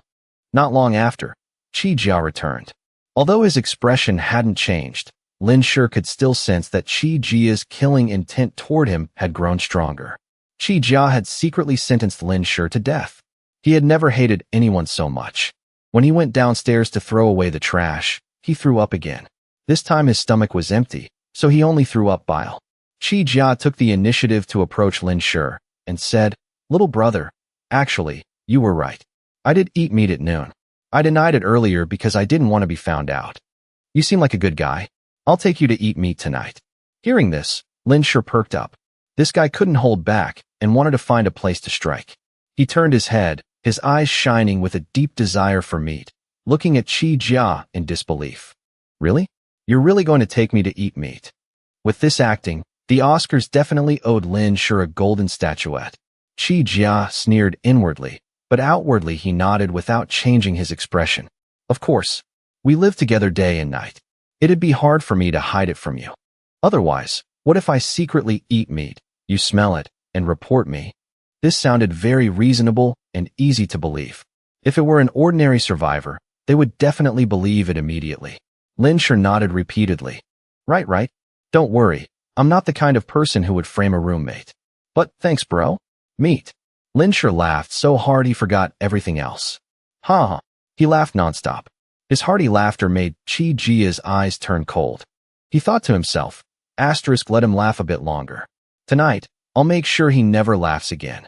Asterisk, he turned his face away, hiding the killing intent in his eyes, and said, "I've hidden the meat. I'm going out for a walk. When I get back tonight, I'll take you to eat." Chi Jia planned to wait until he finished scouting the plaza, then lure this kid out and kill him. He would also conveniently leave the shelter. But Chi Jia never expected that this roommate, who seemed to have no energy at all, was an imposter, a Tier 5 evolver. Moreover, he wouldn't be able to leave the shelter anytime soon. Great, great. You go ahead, Lin Shi nodded repeatedly. As soon as Qi Jia left, Lin Shi pulled a walkie-talkie from his storage space. He turned it on, whispered a few words, then lay on the filthy bed, staring at the ceiling. At 2 p.m., Qi Jia returned, his face pale. He had originally planned to check out the plaza, but unexpectedly, it was locked down. They said there was an important drill. Since the shelter had closed before due to drills, Qi Jia didn't suspect much, just felt unlucky. He could only check the security situation outside the shelter first. The apocalyptic nights were very long, and it got dark very early. Seeing it getting dark, it would be nightfall in over an hour. Qi Jia decided to wait until dark to scout the plaza, so he returned to the circular building. He thought infiltrating the shelter and setting everything up would be a piece of cake, but he didn't expect things to go so poorly today. In his decades of living in the Qi family, he had never suffered as much as he did today. Not only did he throw up, but he also had to clean it up himself. Because he was in a hurry, he got quite a bit on his hands, making him nauseous to death. If he had known today would be this unlucky, Qi Jia felt he should have just waited until night to come. Why waste effort infiltrating as an ordinary person? Thinking this, Qi Jia walked back to room 589. Opening the door, he found that his annoying dark-skinned roommate wasn't there. This made Qi Jia suspicious. He couldn't help but wonder. He felt like ever since he met this dark-skinned roommate, his bad luck began.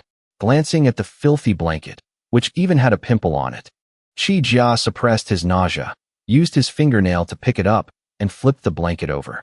Underneath was a backpack. Qi Jia covered his mouth, unzipped it with his other hand, and rummaged through it. Inside was all junk, nothing suspicious. He put everything back as it was. Even though he found no evidence, Qi Jia still felt uneasy.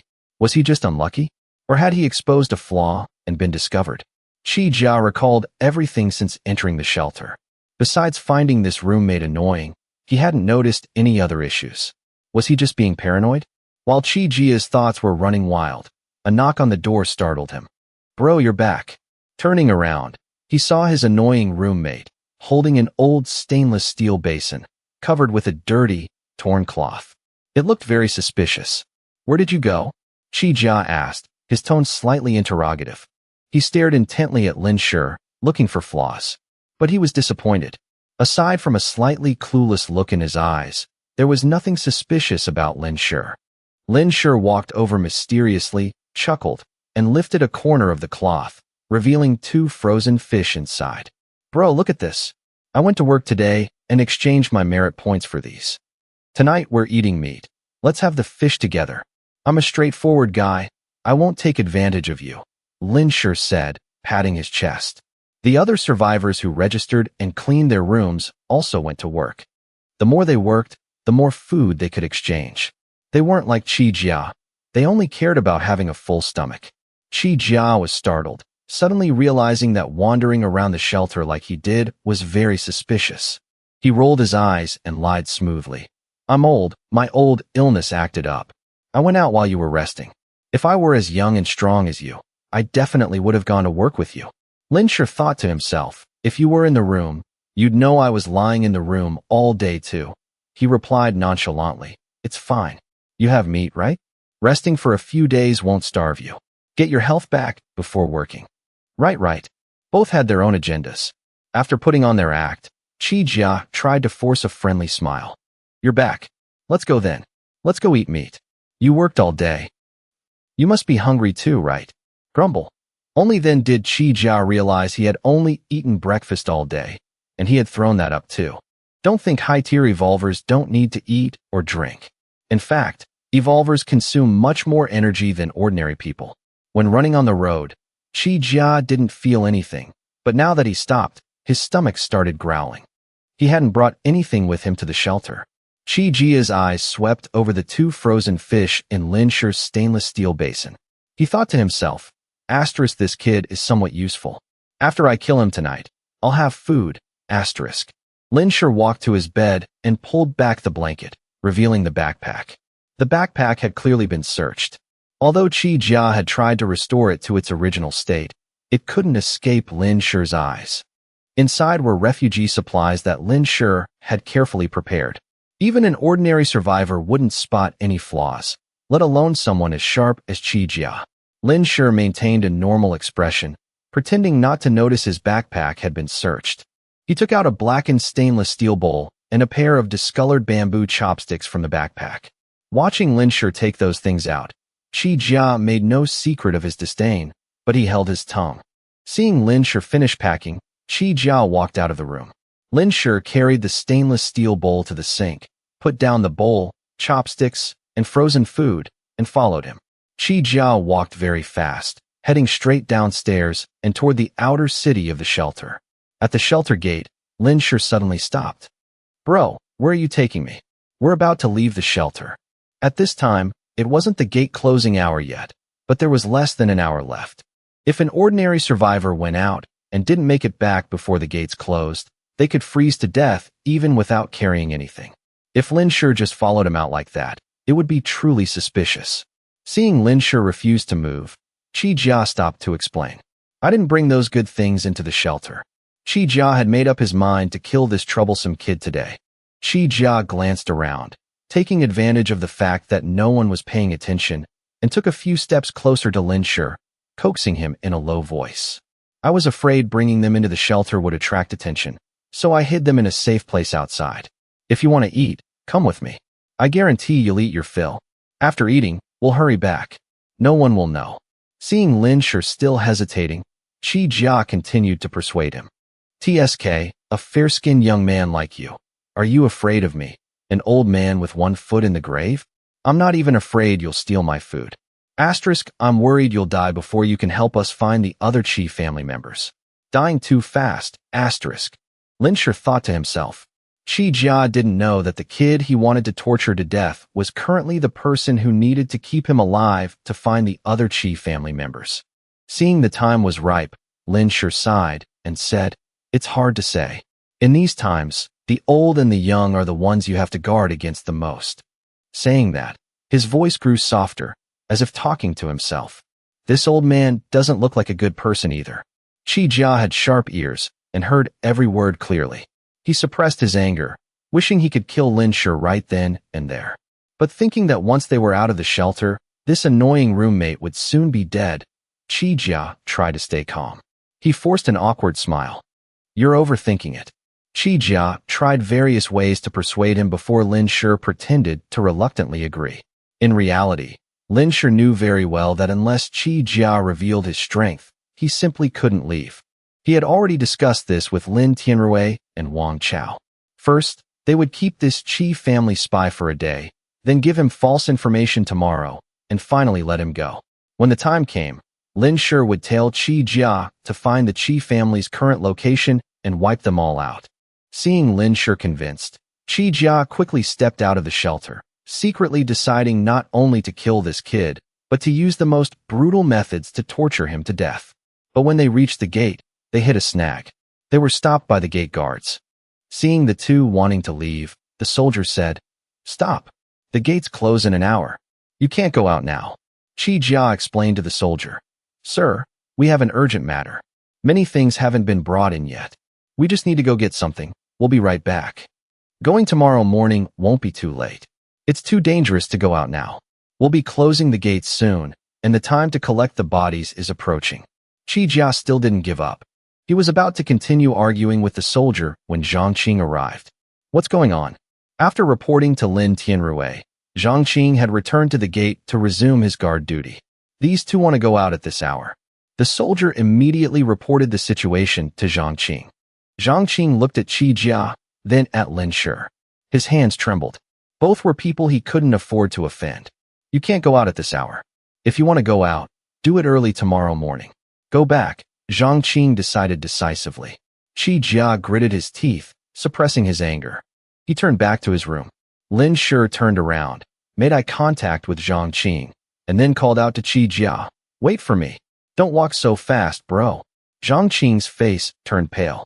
He pretended not to see Lin Shi and went back to guarding the gate. Qi Jia stormed back to room 589 in a rage. "What a crappy place. So many rules. You can't do anything." Qi Jia was furious. Grumble. His stomach protested again. Fine, if he couldn't kill that kid. He'd eat his fish first to pad his stomach. But Qi Jia waited in the room for a long time and still didn't see his annoying roommate return. It wasn't until it was almost completely dark that Lin Shi's figure appeared at the door. Bro, you're back. Lin Shi walked into the room, carrying the stainless steel basin. Qi Jia was so hungry his stomach was touching his back. Waiting for Lin Shi to no avail, he was starving. He swallowed some saliva, which only made him hungrier. The killing intent in Qi Jia's eyes was about to overflow. Where did you go? Where's the fish? He was still waiting for Lin Shi to come back, so he could eat that fish. Lin Shi scratched his head and smiled awkwardly. I ate it. You walked so fast, I was going to ask you to eat together. But seeing you didn't look back, I thought you weren't hungry, so I went to find a place to eat by myself. You despicable bastard. Didn't you say you'd share one with me? Qi Jia roared in anger. Didn't you also say you'd share meat with me? Lin Shi rolled his eyes. Meaning, you didn't even share your meat with me. Why should I share my fish with you? Qi Jia was so angry he laughed. The killing intent in his heart could barely be contained. He looked at Lin Shi like he was looking at a corpse. In the end, Qi Jia still didn't strike. He turned around and laid down on the bed. Lin Shi placed the stainless steel basin under the bed, then lay down under his blanket. Tonight, someone was going to have a hard time sleeping. For example, Qi Jia. He waited until Lin Shi's breathing was even, seemingly fast asleep, before gently sitting up. He walked over to Lin Shi's bed. Lin Shi wasn't asleep at all. His breathing was just for show. At this moment, his back was turned to Qi Jia. Even with his eyes closed, he could feel the killing intent radiating from the person behind him. If Qi Jia insisted on attacking, Lin Shi wouldn't hesitate to kill him. But in the end, Qi Jia still didn't make a move. This didn't mean he wanted to spare Lin Shi, but rather that this Tier 4 Qi family spy didn't want to die so easily. Soon, the very faint sound of the door opening was heard. Qi Jia quietly stepped out of the room and into the hallway. His expression immediately changed. In the darkness, a pair of eyes was staring right at him. Qi Jia thought he had been discovered, but the person spoke first. No going out at night. There's a drill going on here. It'll be over tomorrow. If you need to use the restroom, do it in your room. A little smell won't hurt. Go back to sleep. It turned out to be a patrol guard. Scared the hell out of me, Qi Jia thought to himself. He nodded repeatedly and returned to his room. But he didn't believe this was a coincidence. He used his mental power to scan the entire building. In a normal shelter like this, the chances of having mental power detection equipment were very low. But Qi Jia wasn't entirely sure. He just didn't believe in such coincidences. Even at the risk of exposure, he wanted to confirm if he had been discovered. Why did it feel like everything was targeting him? He had never heard of patrols at night here. The result? After scanning with his mental power, Qi Jia found that the entire building had patrol teams walking around. And past midnight, there were still faint lights in the plaza. Assuming the plaza had mental power detection equipment, Qi Jia didn't dare look further. Confirming it was just a drill, Qi Jia had no choice but to return to bed. Meanwhile, Lin Shi, who already knew everything, smiled faintly in the darkness, as if having a sweet dream. The next morning, Lin Shi woke up feeling refreshed. Actually, he hadn't slept all night. Even though Qi Jia didn't plan to kill him, he still had to be on guard. With a stranger in the room, Lin Shi's vigilance made it impossible for him to sleep. Fortunately, his Tier 5 mental power allowed him to stay awake for several days without issue. As soon as he woke up, Lin Shi greeted Qi Jia, who was sitting on his bed glaring at him. Morning, bro. Qi Jia didn't say anything, but his stomach answered for him. A Tier 4 cultivator needed a lot of energy to maintain their stamina. Qi Jia had no choice but to take an Origin energy supplement pill, but a hungry stomach was still a hungry stomach. I'm going to work. Do you want to come along? Being hungry isn't comfortable, Lin Shi said. No need. Qi Jia refused coldly. He had seen the soldiers in the plaza withdraw, meaning the drill was over. It was time to complete his mission and leave. Lin Shi shrugged and walked away. After Lin Shi left, Qi Jia went downstairs and officially stepped into the plaza. Qi Jia spent half the day wandering around the plaza. Although he didn't enter the heavily guarded areas, he gathered most of the necessary information. This information matched the previous scout's report. This shelter's forces were weak, both inside and out. With such forces, how could they resist the Qi family, a faction that had accumulated power for so long? Qi Jia smiled in satisfaction and returned to his room in high spirits. Originally, he planned to wait for his roommate, Lin Shi, to return so he could take his revenge and vent his frustrations. But he waited until noon and still didn't see him. Plus, his stomach was rumbling with hunger, so he had to leave first. He secretly vowed that once the Qi family took over this shelter, he would definitely deal with that little bastard ruthlessly. Just as Qi Jia left the shelter, he had no idea that Lin Shi, the person he had been looking for, was tailing him. Qi Jia ran quickly, changing directions multiple times to ensure he wasn't being followed, before heading toward the southern district of Sha City. It wasn't that no one was following him, but with his Tier 4 level, he couldn't detect Lin Shi, who was Tier 5. Lin Shi followed him for over half an hour before seeing Qi Jia enter a high-end residential complex in the southern district. He stopped over 1,000 meters away from the complex and didn't follow any closer. From this distance, he could sense a powerful mental energy enveloping the area around the complex. If he got any closer, he would alert the enemy. Lin Shi found a higher vantage point and saw Qi Jia enter the complex and nimbly climb up one of the buildings. Memorizing the location, he waited a bit longer. After confirming the mental energy was still there, he quietly retreated 1,000 meters away.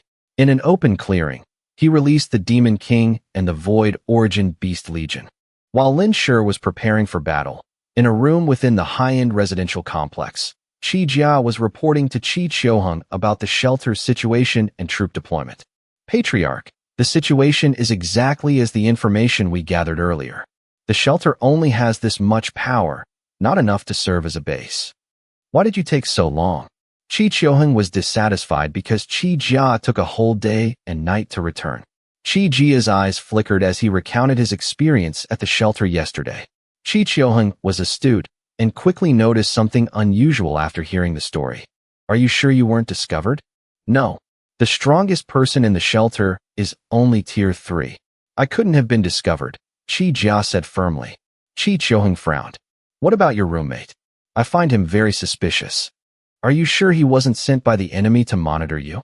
I couldn't sense any origin energy on him, Qi Jia said honestly. He didn't think his lowly roommate, that annoying guy, was a powerhouse. Would a powerhouse sleep in a blanket dirtier than shit? Would he snore? Would he hoard a frozen fish and not share it? Having no origin energy doesn't mean he isn't a powerhouse. Maybe he's a higher tier than you. Qi Qiuheng smiled, but his eyes were cold as he looked at Qi Jia. Qi Jia was startled and quickly said, Impossible. Why impossible? That shelter has an honorary officer, right? I remember this person was in the previous intelligence report too. His name is Li Erheo, right? But I didn't see Li Erheo's Wolf King battle beast in the shelter. Li Erheo always appears with his battle beast. Qi Jia defended himself. Qi Qiuheng also knew this possibility was very small. He heard Li Erheo only appeared in the shelter once every few months. It couldn't be that just when they sent Qi Jia, Li Erheo happened to be there, and even disguised himself as a civilian to get close to Qi Jia. Unless the enemy already knows our plan. Could our plan to attack the shelter have been exposed? Someone gasped in shock. Impossible. Could there be a mole among us? If the Qi family's plan to attack the shelter was really exposed, the most suspicious person is Old Four, who went missing. It can't be Old Four. Old Four has worked with us for decades. He is absolutely loyal to the family. That's right, it can't be Old Four. Everyone was talking at once. They believed the things the Qi family encountered were more likely coincidences than someone leaking secrets. Only Qi Qiuheng said, Humph, in this world, how can anyone be absolutely loyal? Qi Qiuheng's eyes were deep. They guessed he was pondering something. Send someone to investigate the surroundings and see if anyone followed him. Since there were doubts, they naturally had to investigate thoroughly. Meanwhile, over 1,000 meters away from the small complex, Lin Shi ordered the Demon King to lead the wolf pack on a patrol to check if there were any signs of life in other areas. Lin Tianrui believed that turning the shelter into a battlefield would cause too many casualties. It would be better to set the battlefield here. Outside the shelter, there were very few survivors. After the Demon King left, Lin Shi had the long-armed ape erase his tracks. Then, he took a piece of paper with a single line of text from his spatial dimension and handed it to the cloud leopard. He instructed it to go to the shelter, find Lin Tianrui, deliver the note, and return with everyone. The note contained nothing else but his current location. Once Lin Tianrui saw it, he would know Lin Shi had found the Qi family's whereabouts. He had agreed to help, but he wouldn't be the only one dealing with the Qi family. The Qi family was targeting the shelter. Lin Shi was just a powerful helper receiving a hefty reward. This was the condition of sharing both glory and disgrace that Lin Shi had accepted. If it were any other foreign faction, no matter how great the merit, Lin Shi wouldn't have accepted it. But Lin Shi understood the principle of give and take. He couldn't let the shelter's higher-ups get used to relying on him like a nanny. Fortunately, Lin Tianrui didn't intend to rely entirely on Lin Shi either. Inside the shelter, Lin Tianrui and the others were already waiting on the city wall. Seeing the cloud leopard sprinting toward them from afar, their eyes lit up. It's here. Lin Tianrui quickly descended the wall. The cloud leopard stopped in front of the shelter's gate and spat a piece of paper from its mouth. Even though the guards had received Lin Tianrui's orders, they were still extremely tense. Seeing the paper, no one dared to pick it up at first. A Tier 4 cloud leopard might not be the absolute strongest in Lin Shi's origin beast army, but in the eyes of others, it was utterly terrifying. Its massive Tier 4 beastly frame, sharp claws and fangs, and eyes radiating a cold glint. The aura of a Tier 4 origin beast terrified the low-tier evolvers, especially Zhang Qing, who had strong perception abilities. Standing at the gate, he couldn't help but tremble. But since he was the highest-tier evolver here, Zhang Qing could only shakily approach the cloud leopard to retrieve the paper. He muttered, "Brother Leopard, Lord Leopard, Boss Leopard, please be careful today. We're on the same side. Don't bite the wrong person." The cloud leopard shot Zhang Qing a look of utter disdain. Zhang Qing quickly snatched the paper and jumped 3 meters away like a frightened rabbit. "Chief, here's the note." Lin Tianrui had just come down. Zhang Qing hurriedly wiped his sweat and handed it over. After reading it, Lin Tianrui's face lit up with joy. He announced to the people behind him, "We've got the intel. Prepare to move out." Immediately, a troop of over 500 men marched out of the shelter. This elite force consisted of all the Tier 3 evolvers, including Lin Tianrui, along with nearly 500 specially trained Tier 2 evolvers. 200 of them were even beast-riding cavalry. If Lin Shi were here, he would recognize many familiar faces: Wang Chao, Chu Qing, Chen Xiang, Li Wei, Wan Qing. To deal with the Qi family, Lin Tianrui had mobilized almost the entire core fighting force of the shelter. He had used all available materials to forge origin weapons and distributed them to the Tier 3 evolvers. The rest were fully equipped, wearing combat armor. It could be said they were armed to the teeth. While Lin Tianrui was en route to the location Lin Shi provided, Lin Shi made an unexpected discovery. After finishing its patrol, the Demon King returned to report to Lin Shi that there was a situation on the long-armed ape's side. Lin Shi left Xiao Bai, the Demon King's subordinate, along with a few wolves to guard the area, while he and the other origin beasts went to find the long-armed ape. Upon arriving, Lin Shi saw the long-armed ape digging a hole. "What are you digging for?" Lin Shi asked, both amused and surprised. The long-armed ape excitedly thumped its chest and pointed at the hole it had just dug, signaling to Lin Shi that there was something unusual underneath. The long-armed ape had a special ability to detect mutated plants. Last time, it dug up a mutated plant in the mountains that enhanced spiritual power. The time before that, it found a type of mutated potato that could be cultivated. This time, it had made another discovery. But this didn't seem like the right time. "Fill the hole back up. We'll come back and dig it later," Lin Shi told the long-armed ape. Waiting until he and Lin Tianrui finished dealing with the Qi family wouldn't be too late. The mutated plant wasn't going to run away. But hearing Lin Shi say they couldn't dig it up right now, the long-armed ape immediately became anxious. It started screaming and crying. Lin Shi had never seen the long-armed ape panic like this. Curious, he extended his spiritual power underground to see what kind of mutated plant had the ape so worked up. One look, and even Lin Shi got excited. "What the hell is this?" Right beneath where the long-armed ape was standing, over 100 meters underground, a mutated plant that looked exactly like a ginseng root was moving. That's right, moving. A ginseng root thicker than an adult's thigh was moving steadily deeper into the earth. Why would a mutated ginseng appear in the city? Lin Shi initially thought his eyes were playing tricks on him, but his spiritual perception couldn't be wrong. Although it lacked the characteristic leaves and red berries on top, through his spiritual scan, Lin Shi confirmed from its root shape and color that it was indeed a ginseng. And that ginseng was running. Lin Shi had heard legends of thousand-year-old ginsengs being able to run, but those were just legends.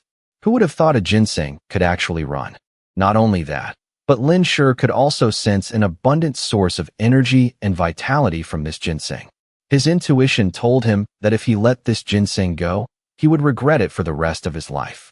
Lin Shi jumped straight into the hole the long-armed ape had dug a few meters deep. Move aside, let me dig. In reality, it was a Tier 5 mutated plant. Who knew what miraculous abilities this Tier 5 mutated plant had developed, or if it was just the innate ability of a ginseng evolved to Tier 5. This ginseng had already developed a sense of danger.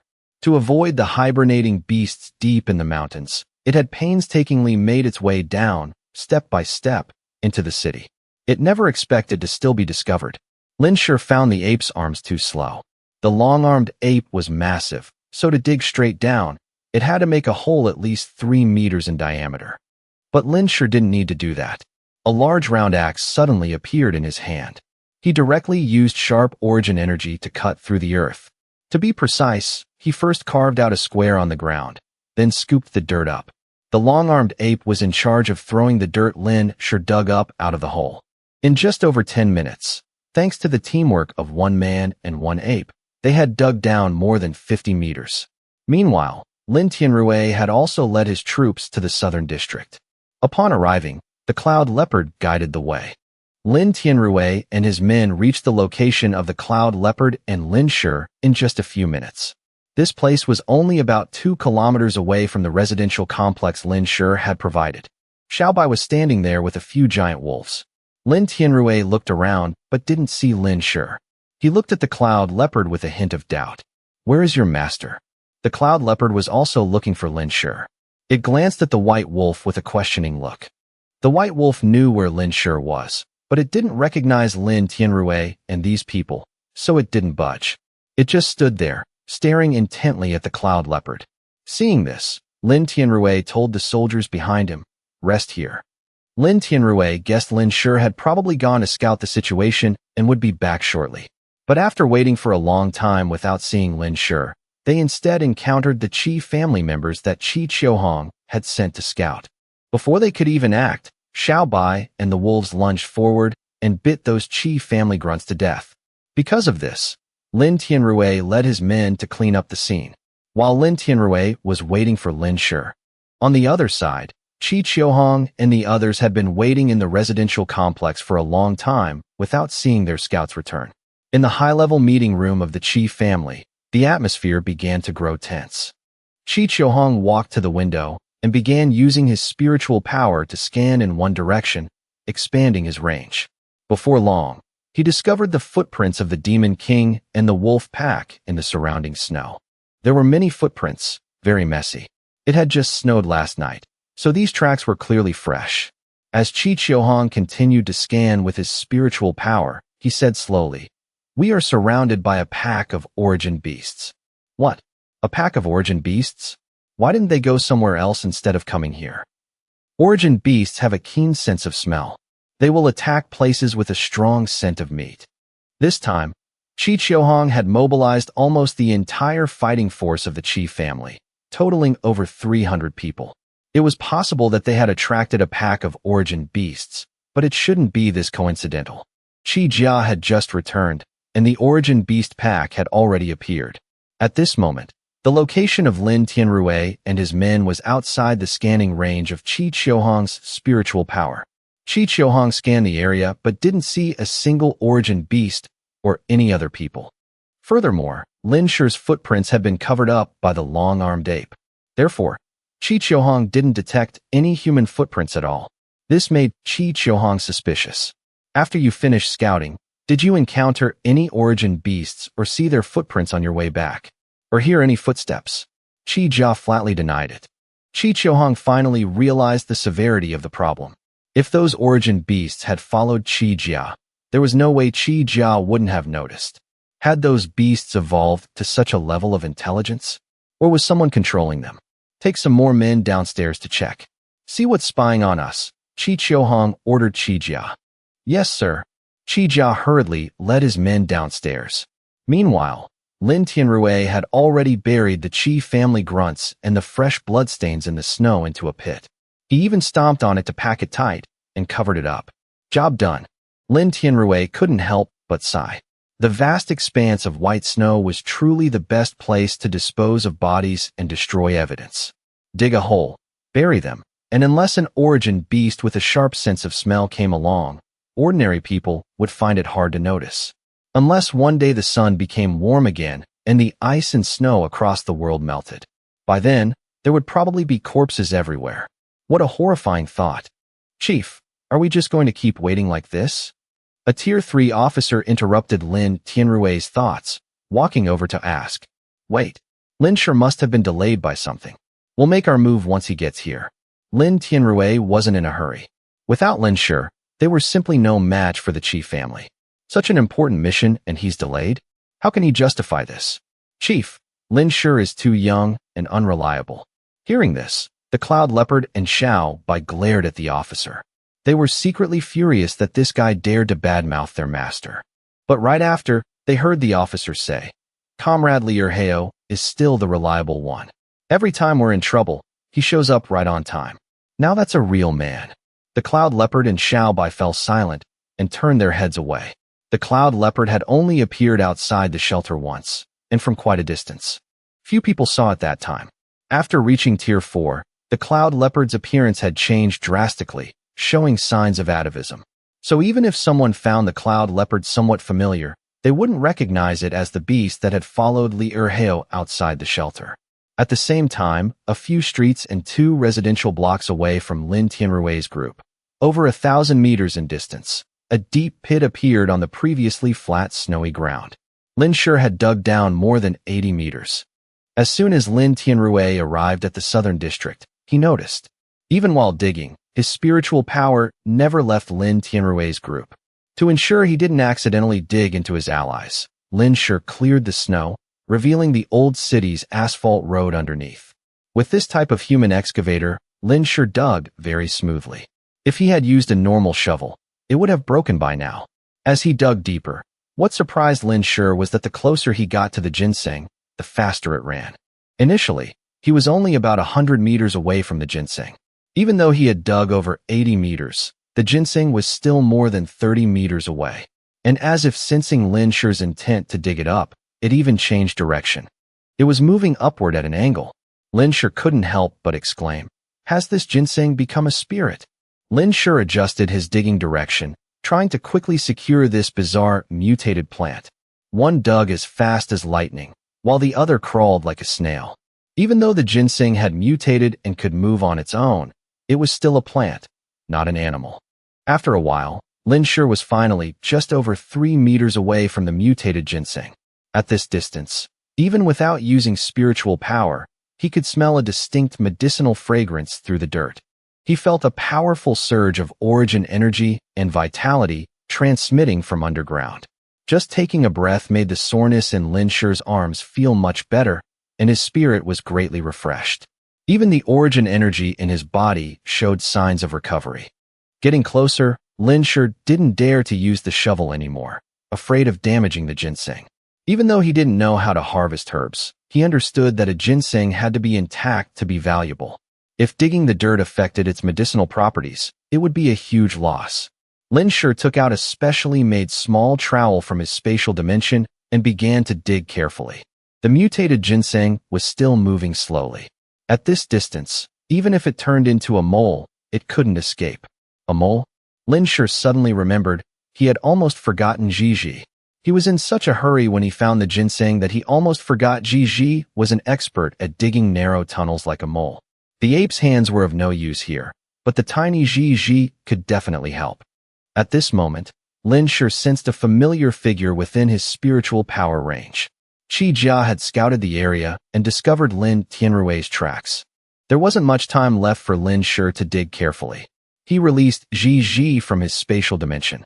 Ji and Hua were origin beasts that used spiritual power. Their defensive and offensive capabilities were weaker than the other combat-oriented origin beasts.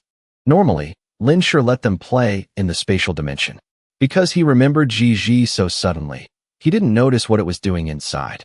As soon as Ji came out, it lunged forward and plunged headfirst into the mud. Squeak! Ji popped its head out of the mud, looking bewildered. Then it caught a whiff of the intoxicating fragrance and immediately started digging toward the ginseng.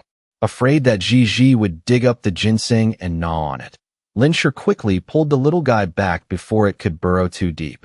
Seeing Lin Shi, Ji rolled its eyes, realizing Lin Shi had already found it and it wouldn't get a share. It put on a pitiful rat face. Dig it out intact, and you'll get a reward. Ji understood immediately. Its eyes lit up, and it dove into the dirt, its tiny claws digging rapidly. One man and one rat dug side by side for the divine ginseng. At the same time, Lin Shi used his spiritual power to keep an eye on Lin Tianrui's situation. He wasn't too worried for now. Xiaobai had stayed behind, and the cloud leopard that followed Lin Tianrui back wasn't easy to deal with either. Qi Jia, a Tier 4, leading over a dozen men, facing 2 Tier 4 origin beasts, plus many Tier 3 evolvers and Lin Shi's Tier 3 origin beasts. It was still uncertain if they could even escape. Qi Jia and his subordinates had appeared. The Qi family patriarch would definitely lead his elites here soon. The battle had begun. Lin Shi channeled his origin energy, speeding up his hands. Who are you people? What are you doing here? At first, Qi Jia thought it was a pack of origin beasts. He never expected it to be Lin Tianrui lying in ambush with so many people. Qi Jia was no fool. He immediately realized their plan had been exposed. Since you put it that way, I should be the one asking. What is the Qi family doing bringing so many people to Sha City? Lin Tianrui stepped forward, his sharp gaze fixed on Qi Jia. We're just passing through Sha City to rest for a bit. Is Sha City your backyard? Are we not allowed to come here? Qi Jia said as he swept his spiritual power over Lin Tianrui's troops. His spiritual power focused on Xiaobai, the cloud leopard, and the wolf pack beside Xiaobai the longest. Those were the wolf tracks he had left around the residential complex earlier. At this moment, Qi Jia and the Qi family disciples all revealed looks of doubt. Qi Jia could still sense the origin energy fluctuations of Tier 4 origin beasts. The shelter only tamed Tier 2 origin beasts. Why were there 2 Tier 4 beasts here now? Qi Jia had just reported to Qi Qiuhong that the shelter had no significant combat power. The appearance of these 2 origin beasts was a direct slap to his face. Qi Jia's expression was ugly. Seeing the other side not attacking, Lin Tianrui leisurely stalled for time. You can come, but when do you plan on leaving? Qi Jia seized the opportunity and sneered. If Chief Lin doesn't welcome us, we'll leave right now.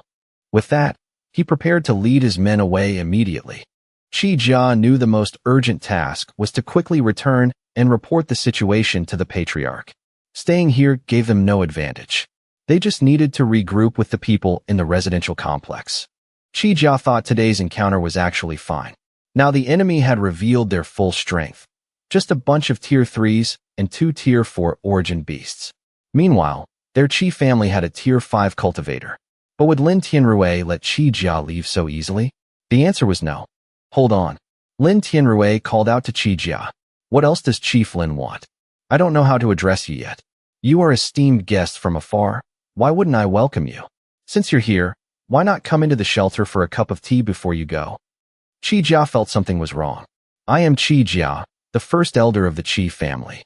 Aside from the patriarch, I have matters to attend to today. I'll come drink tea with Chief Lin next time. What's the rush? You've come a long way. If you don't even have a cup of tea, it'll seem like we're poor hosts. Lin Tianrui continued to stall. Qi Jia realized Lin Tianrui didn't want them to leave, so he signaled to the men behind him. Receiving the signal, a Qi family disciple standing at the very back, shielded by his comrades, pulled out an object resembling a whistle from his chest, brought it to his lips, and blew into it using origin energy. A piercing sound echoed from behind their group. It turned out to be an origin weapon. Hearing that sound, the origin beasts at the feet of Lin Tianrui's group suddenly grew restless. Lin Tianrui's expression changed, but he didn't panic. He glanced at Xiao Bai and the cloud leopard. Seeing the two beasts remain calm, he felt slightly relieved. At this moment, 2 kilometers away, Qi Qiuhong's group also heard the sound. After sending the signal, Qi Jia let out a breath. He knew Qi Qiuhong would immediately lead his men over. Qi Jia looked coldly at Lin Tianrui. Does Chief Lin really think you can deal with me using just these people and 2 beasts? Going against our chief family. It seems the chief of Sha City wants to change his surname. Qi Jia calculated inwardly. His abacus was clicking loudly. The chief family wanted to take over the shelter, and they would need an excuse to pacify the survivors later. Lin Tianrui taking the initiative to attack gave them the perfect excuse, allowing them to seize the moral high ground. Lin Tianrui naturally understood this. He didn't back down, replying, "If the chief of Sha City wants to change his surname, I'll change it when I'm tired. Because the shelter belongs to the entire Xia nation, not just me. Actually, I think the rules of the hidden families over the past few centuries were quite good. Arbitrarily violating ancestral teachings and interfering in worldly affairs might just bring about a devastating disaster." "What do you mean?" Qi Jia was furious, a bad premonition rising in his heart. "Could it be that you gathered so many Qi family members here not to attack the shelter?" Lin Tianrui looked straight at Qi Jia, not missing the surprise on his face. Qi Jia immediately understood that Lin Tianrui already knew about their plan to attack the shelter. So they were ambushing them here to strike first. "You already knew." Qi Jia was bitter. The most miserable time of his life was when he had to sneak into the shelter to gather intel, living like a homeless person day and night. If he had known Lin Tianrui had already discovered him, he wouldn't have gone in there to suffer. He had always suspected why it was so coincidental that there was a drill right when he arrived at the shelter. He always felt there was something off about his roommate. It turned out they knew he was in the shelter all along and were just watching him make a fool of himself. Thinking of this, Qi Jia was so angry his eyes turned red. All his hard work and scheming had been for nothing. Lin Tianrui said nothing, tacitly admitting it. The more Qi Jia thought about it, the angrier he got. "You are just ordinary commoners. You cannot comprehend the power of the Qi family." His gaze swept over Zhang Qing standing behind Lin Tianrui, radiating cold, killing intent. If he wasn't unsure of winning this battle, he would have killed these people right now. Zhang Qing shrank his neck back. Cough. Lin Tianrui remained very calm. "I know the hidden families are strong, but there is always a higher sky and a stronger person. It's not like you don't have rivals." Qi Jia sneered, glancing at Xiao Bai and the cloud leopard, assuming Lin Tianrui's confidence came from these 2 beasts. He said disdainfully, "You think you can stand against our Qi family with just these 2 tier 4 beasts? Haha, keep dreaming. You'll soon know the consequences of offending the Qi family. If you kneel and apologize right now, I might consider putting in a good word for you with the patriarch." If he were facing 2 tier 4 human evolvers, Qi Jia wouldn't dare say this, considering they were currently at a disadvantage. But these were just 2 wild origin beasts that didn't understand human speech. Seeing Lin Tianrui not making a move, Qi Jia assumed he was scared and didn't dare to attack, only putting up a front to intimidate them. He never considered the possibility that these 2 tier 4 origin beasts didn't take orders from Lin Tianrui. It was precisely because Xiao Bai and the cloud leopard didn't take the initiative to attack that Lin Tianrui wasn't confident enough to launch a direct assault. Being called beasts, the cloud leopard and Xiao Bai stood up, glaring fixedly at Qi Jia. Thanks to the frequent training by Lin Shi and the Demon King, most of the origin beasts in the army understood human speech. The intelligent beasts that had been with Lin Shi for a long time even understood the Xia language, except for the fact that they couldn't speak. Being insulted to their faces, the cloud leopard lunged straight at Qi Jia with a ferocious roar.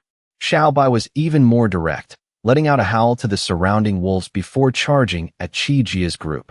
This was exactly the moment Lin Tianrui had been waiting for. He immediately seized the opportunity and ordered the soldiers behind him, "Attack! Fight to the death!" The battle erupted instantly, all because of a single sentence from Qi Jia. Meanwhile, Lin Shi had finally dug up the giant mutated ginseng, but his attention was completely captivated by the massive plant before him. The ginseng, still covered in fresh dirt, was cradled carefully in Lin Shi's arms. Its main body was as thick as Lin Shi's thigh, with over 100 long roots jutting out, making it almost as tall as a person.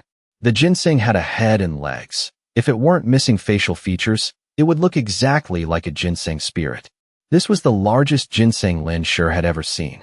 Smelling the fragrance up close, Lin Shi felt the rare value of it even more clearly.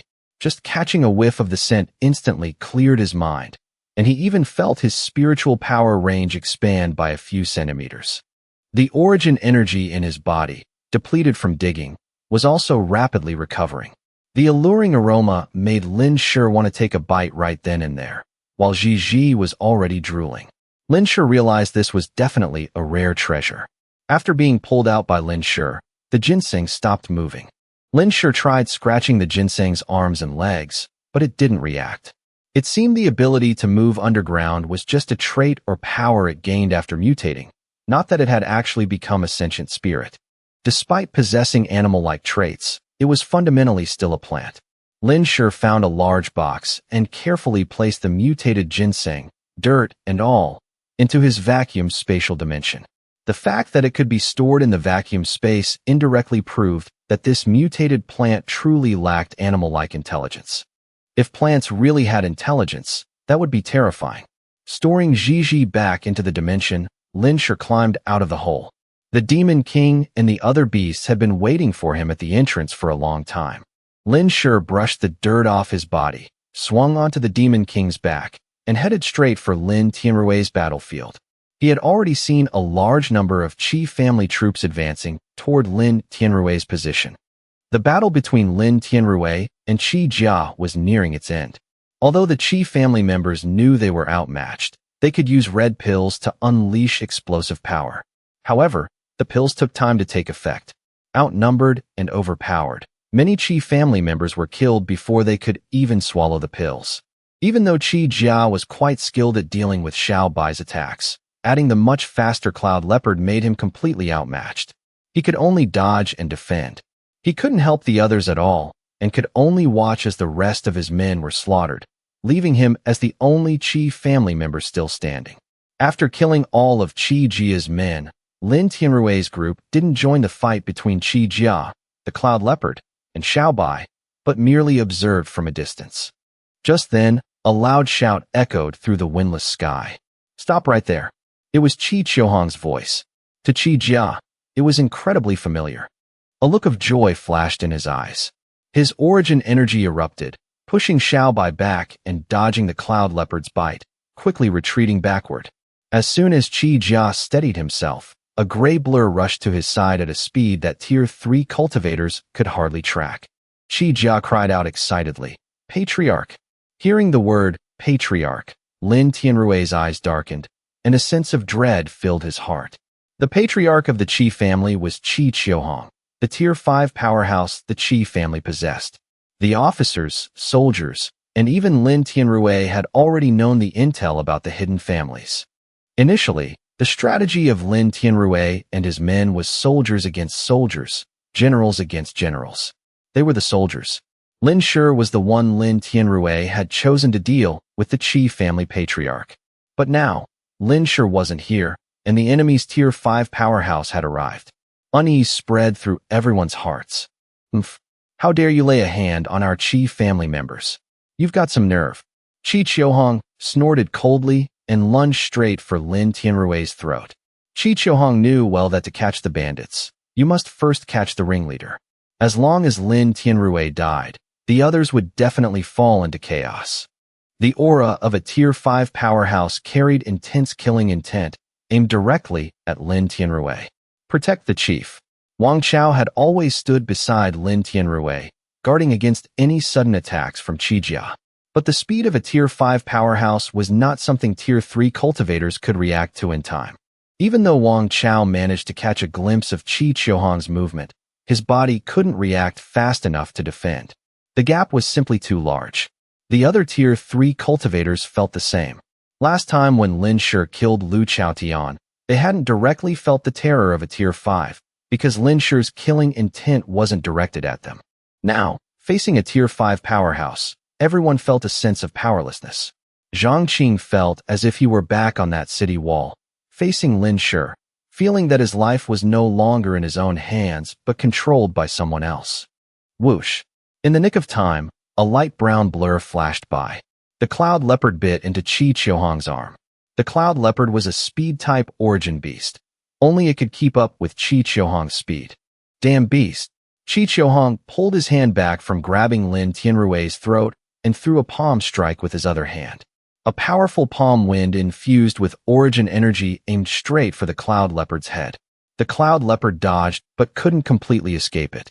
It was sent flying, bleeding from its nose and mouth, crashing heavily in the distance.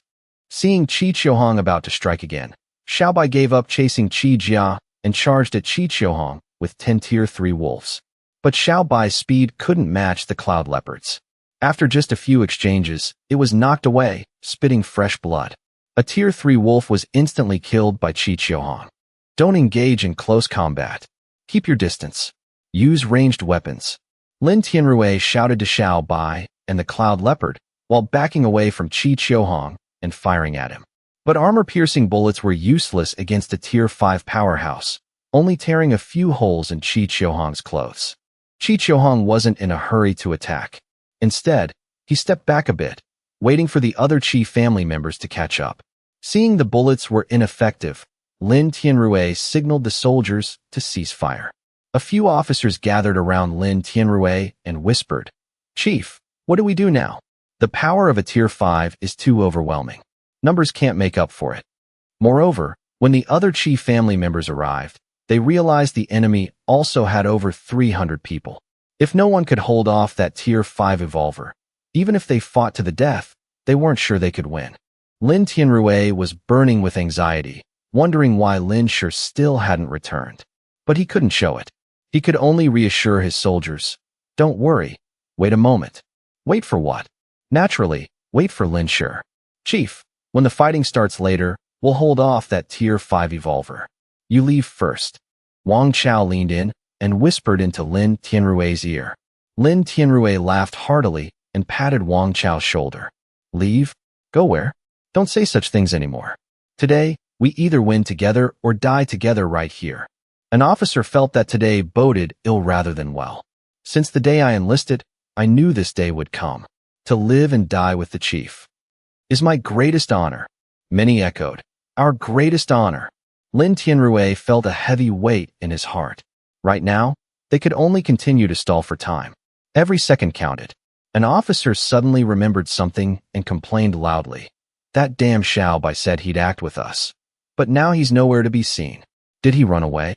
More than one person thought so. "He's probably scared of the Qi family, so he scammed us out of our supplies and ran off. I told you, apart from Liao Hao, those outsiders can't be trusted." Thinking about how many resources they had spent on him, only for him to vanish when facing a strong enemy.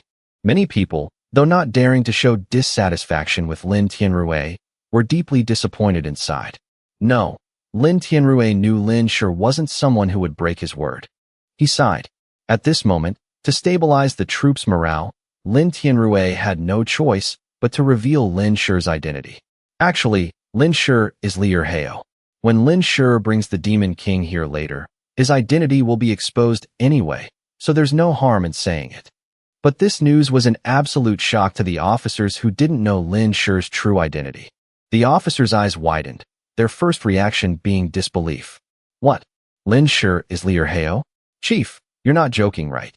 If Lin Shi isn't Liao Hao, who just helped us block the Origin Beast attack, who else could tame such intelligent Tier 4 Origin Beasts?" The officers stared wide-eyed. Seeing Lin Tianrui's sincere expression, it clearly wasn't a joke. Besides, in this life-or-death moment, who had the mood to joke around? Realizing that Lin Shi was also a Tier 5 evolver and had the Cloud Leopard guiding them, these officers weren't fools. They understood immediately. At this moment, hope reignited in their hearts. "That's great. If it's Liao Hao, he'll definitely come. Yes, we trust Liao Hao." The three who had badmouthed Liao Heo earlier were now both overjoyed and terrified. Thinking about how they had kept badmouthing their idol, their anxiety lessened a bit, but they really wanted to dig a hole in the snow with their toes and hide in it. While Lin Tianrui and his men were talking, Qi Qiuhong's forces had fully assembled. With his spiritual power covering the area, Qi Qiuhong naturally heard Lin Tianrui's conversation. Lin Tianrui stepped out of the ranks. Patriarch of the Qi family, can we talk? Qi Yi, standing next to Qi Qiuhong, spat. Talk? You don't deserve it. You brought so many people here to kill our Qi family members, and now you want to talk. It's too late. Patriarch, give the order. Let's slaughter them all. Lin Tianrui replied. We are an official faction. We've never interfered with you, so why would we attack first? Another Qi family member spoke up. Patriarch, they attacked first. Qi Jia shouted angrily, seeing Lin Tianrui lying through his teeth. If Lin Tianrui and his men hadn't attacked first, Qi Jia and the others would have definitely waited for Qi Qiuhong to arrive before making a move. Lin Tianrui looked at Qi Jia suspiciously and said, Didn't you tell me to do that? What nonsense are you spouting? Qi Jia was stunned. Lin Tianrui continued, Yesterday you came to us and told us to ambush the Qi family here today. Just now, you were the one who led your men over and told us to kill those Qi family stragglers. The news that the Qi family wanted to attack the shelter was also sent to us by your people. Lin Tianrui spoke with righteous indignation, deliberately fabricating the story. It was true that someone from the Qi family had leaked the news of the attack on the shelter, but it wasn't Qi Jia. This was just Lin Tianrui trying to stall for time and sow discord within the Qi family. You're spouting nonsense. Qi Jia was furious. Seeing Qi Qiuhong looking at him with suspicion, Qi Jia quickly knelt down and frantically explained, Patriarch, I am loyal to the family. I've always been by your side. How could I possibly tip them off? He's framing me. You absolutely must not believe him. Qi Qiuhong looked at Qi Jia, his expression unreadable. The surrounding Qi family members were all stunned. They had previously suspected that someone in the Qi family had tipped off the shelter, but they never thought it would be Qi Jia. Lin Tianrui's words had too many loopholes, and anyone clear-headed could see he was trying to stir up conflict. But Qi Qiuhong was a paranoid man. Even knowing Lin Tianrui was lying, it still planted a seed of doubt in his heart. Qi Jia broke out in a cold sweat, turning to glare at Lin Tianrui with murderous eyes. A disaster out of nowhere. He never expected this trip to bring such trouble upon himself. Qi Jia regretted it bitterly. Qi Yi stepped forward and said, Patriarch, why don't we deal with these people first? It won't be too late to investigate the leak later. Qi Qiuhong withdrew his gaze from Qi Jia and looked at Lin Tianrui with a mocking expression. You want to stall for time? You think you can stop me with just these lapdogs? Seeing his intentions exposed, Lin Tianrui panicked inwardly. The officers behind him readied themselves for battle. A Qi family member shouted, Patriarch, give the order. Kill them. Right at that moment, someone noticed Xiao Bai and the cloud leopard running toward the rear of Lin Tianrui's formation. A Qi family member laughed loudly. Even your pets have run away. Why don't you just obediently accept your death? But Lin Tianrui was overjoyed, while Qi Qiuhong's expression changed. Heavy footsteps echoed from afar, getting closer and closer. Many people heard something approaching. It was Lin Shi and his mount army. Lin Shi rode the Demon King, the giant dog, leading the charge. In the blink of an eye, the people standing beside Lin Tianrui only saw the sky above them darken as a massive black shadow leaped over their heads and landed steadily in front of the formation. Lin Shi's voice rang out. Sorry, I'm not late, am I? Good thing the fighting hasn't started yet. You're right on time, Brother Lin. Seeing Lin Shi finally arrive, Lin Tianrui called out in delight. The other officers and soldiers watched as Lin Shi appeared riding the Demon King, a giant axe slung across his back. All doubts about whether Lin Shi was Liao Heo vanished. Lin Shi was Liao Heo. The soldiers were all fired up. With Lin Shi here, victory was assured. Conversely, the Qi family side immediately fell into a state of anxious tension. In the blink of an eye, following Lin Shi were the long-armed ape, the tyrant, Xiao Hui, and over 100 Tier 3 origin beasts, all storming onto the battlefield. Xiao Bai and the Cloud Leopard also rejoined the pack. It turned out they hadn't run away. They had caught the scent of their kin and went to regroup. Over 100 giant beasts stood to Lin Tianrui's right, forming an encirclement around the Qi family faction. Their eyes looked as if they wanted to devour them alive. The situation reversed instantly. Many of the Qi family members who were aggressively attacking just moments ago now stepped back in fear. They had never faced so many Tier 3 origin beasts before. The Qi family faction began to realize the danger of their situation. Qi Qiuhong suddenly laughed. You are Liao Heo, right? How much is Lin Tianrui paying you? I'll pay triple. Triple. Lin Shi frowned. Seeing Lin Shi hesitate, Qi Qiuhong continued. That's right. Join us, and I'll give you half the position of the Qi family patriarch. All the Qi family's resources will be shared with you. What is the patriarch saying? Most of the Qi family members were horrified. Qi Qiuhong had worked so hard to secure this position, and now he wanted to share it with an outsider? The Demon King had evolved from Tier 4 to Tier 5, but because it focused on speed, it didn't look any different from a Tier 4 on the outside. As for Lin Shi, except for Qi Qiuhong, no one present recognized his tier. Qi Jia and Qi Yi, who understood Qi Qiuhong well, exchanged glances, both seeing the disbelief in each other's eyes. Qi Jia stared intently at Lin Shi, suddenly feeling like he had met this person somewhere before. Lin Tianrui and his men were both scared and angry. They never expected that as soon as Lin Shi appeared, Qi Qiuhong would try to poach him right in front of them.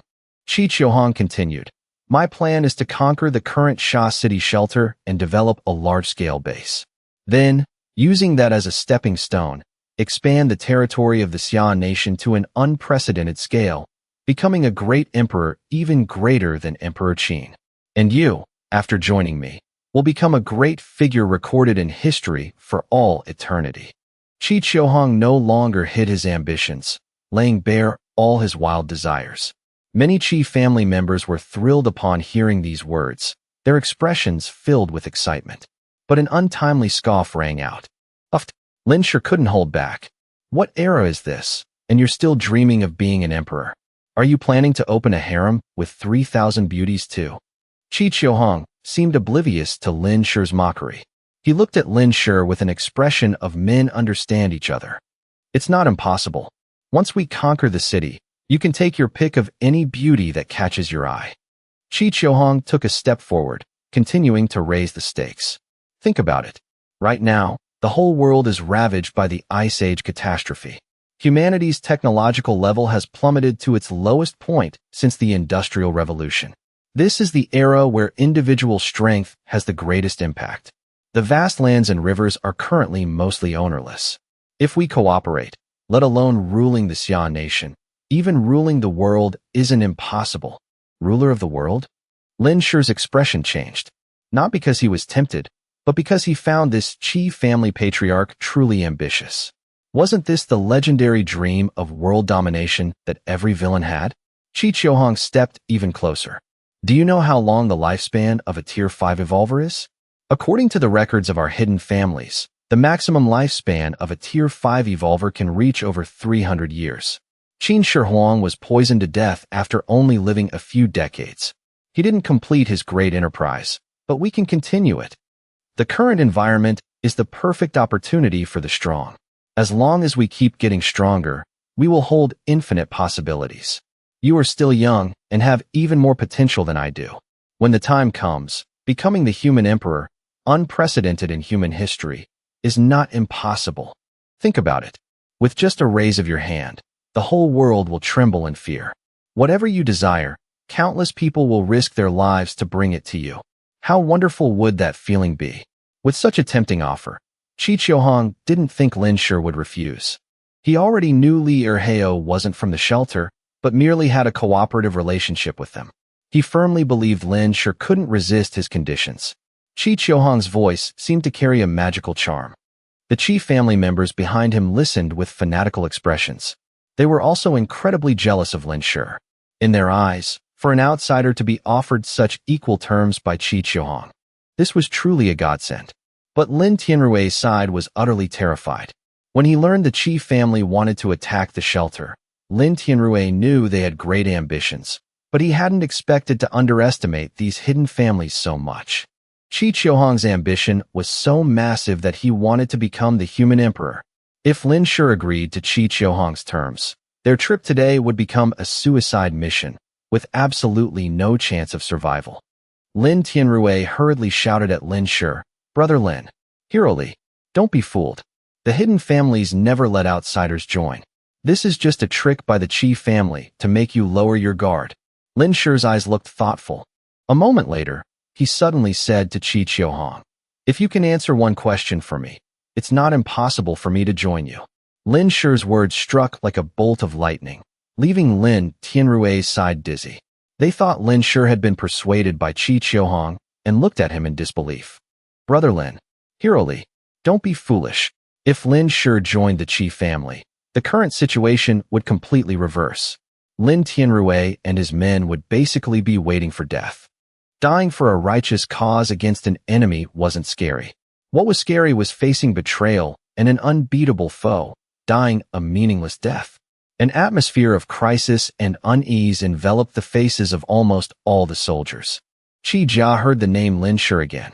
Looking at his face, the sense of familiarity grew even stronger. It was as if he had heard this name somewhere before. Qi Jia fell into deep thought.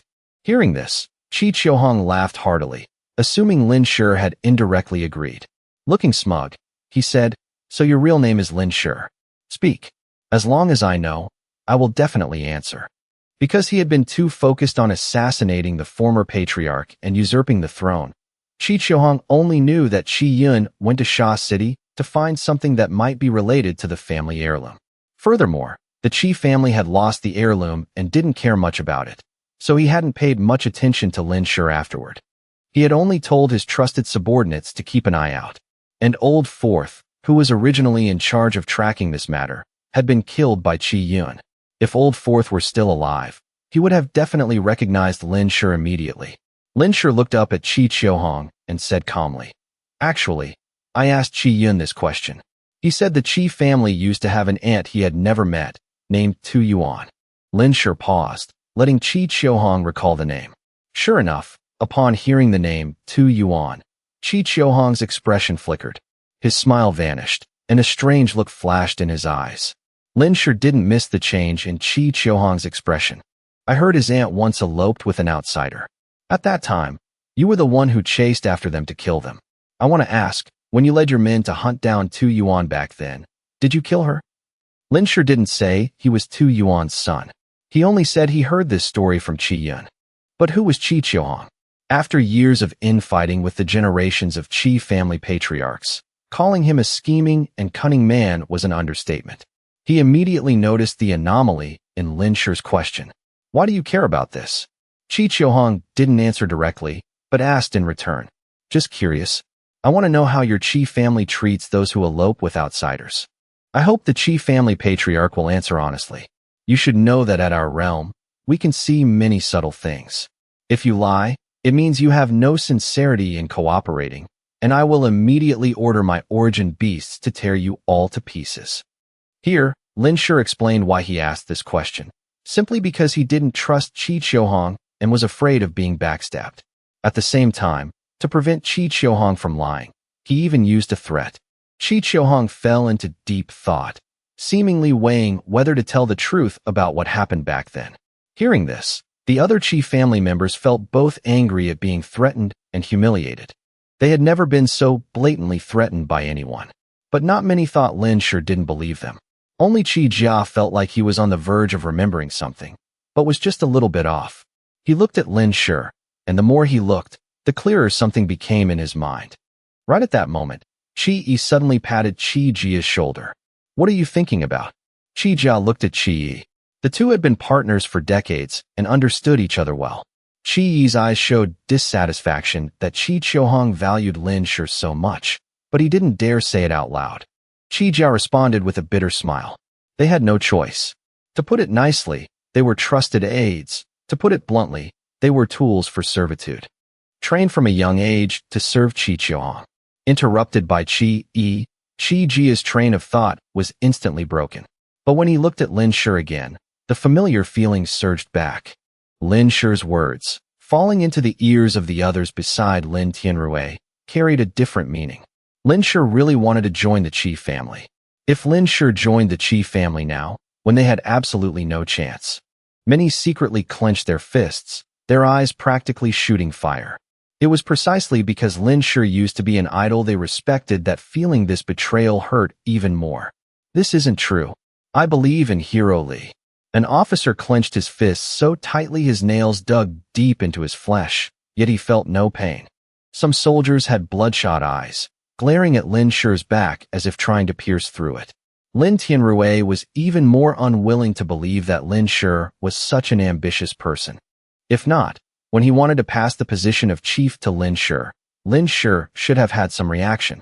Compared to the others, Lin Tianrui had spent the most time with Lin Shi and considered himself the one who understood him best.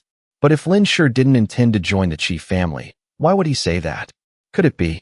A moment later, Qi Qiuhong seemed to have figured it out.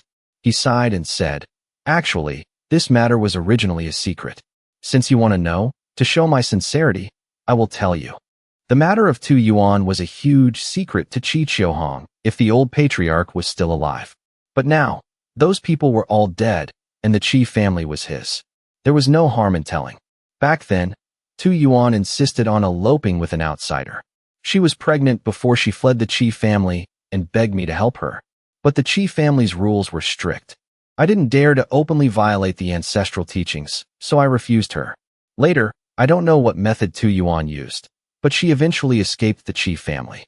The old patriarch was afraid Qi Qiuquan would be soft-hearted and let Tu Yuan go out of sibling affection. So he sent me to bring her back. He didn't tell me to kill her. After all, Tu Yuan was the eldest miss of the Qi family. The two of them hid very well. We pursued them many times but couldn't catch them. Finally, during one operation, I led my men and almost caught them. Unexpectedly, that woman slipped and rolled down a steep slope. To protect her unborn child, Tu Yuan hit her head on a sharp rock. When we found her, she was already dying. That man kept begging me to spare them. Seeing how pitiful they were, I let them go. Then I returned and reported to the patriarch that they were dead. Thinking back, given the situation at the time, it was unlikely Tu Yuan survived. Alas, in the end, I was the one who caused her death. Qi Qiuquan was Qi Yun's father, and also the current patriarch of the Qi family who was killed by Qi Qiuhong. Qi Qiuhong and Qi Yun's father were half-brothers. Although Qi Yun called Qi Qiuhong eldest uncle, the two didn't have much blood relation. It was just that in the Qi family, anyone from the main branch or a genius would use close kinship terms to shorten the distance and maintain a solid internal structure. But Qi Qiuhong didn't tell the whole truth. He worried that telling the truth would affect their cooperation and make Lin Shi distrust him. So he told 9 parts truth and 1 part lie. She didn't fall. The old patriarch's original order was to kill that man and bring back the family heirloom and Tu Yuan. But that shameless, stupid woman thought I wouldn't dare kill her and kept getting in the way. In a fit of rage, Qi Qiuhong kicked Tu Yuan down the slope. The wild man jumped down after her. When they chased them to the bottom of the mountain, the wild man had already run away carrying Tu Yuan. Why did Qi Qiuhong say Tu Yuan died? Because at that time, he saw Tu Yuan's head covered in blood. With that kind of injury, a pregnant woman couldn't survive, even if she was an evolver. That was also why the Qi family hadn't looked for Lin Shi for so many years. Because Qi Qiuhong reported that Tu Yuan fell into a ravine and died along with her child. The wild man had also run off with the Qi family's heirloom. Initially, Qi Qiuhong wanted to get that heirloom to secure the position of the next patriarch. But the heirloom couldn't be found, and the patriarch position went to Qi Yun's father. Therefore, Qi Qiuhong no longer cared about that useless item and secretly plotted how to usurp the throne. But Qi Qiuhong didn't know that his words were enough for Lin Shi. Lin Shi already knew his mother's death was related to Qi Qiuhong. He couldn't spot any flaws on Qi Qiuhong's face or in his words, but he had the memories from that time. Lin Shi clearly remembered that when he was held in the arms of that man, his father, they were fleeing from pursuit. They didn't even have time to bury his mother's body. That proved the pursuit hadn't ended. It was still a matter of life and death. If the pursuit had stopped, he wouldn't have been handed over to Lin Mingjun to be raised later. If Tu Yuan's death had nothing to do with Qi Qiuhong, He wouldn't need to lie.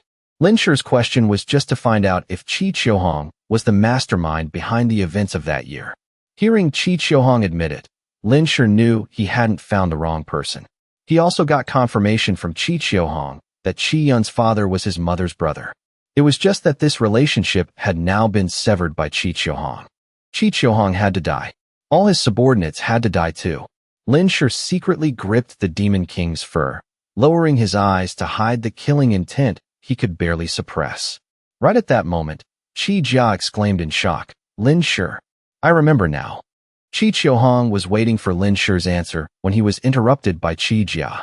He frowned and shouted, "What are you yelling about?" "Patriarch.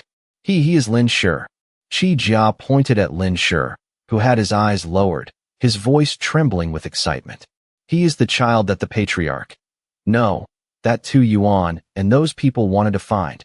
The word bastard hovered on his lips, but Qi Jia couldn't think of a replacement word. Qi Qiuhong understood Qi Jia's meaning, his expression changing. "You're saying he's that child?"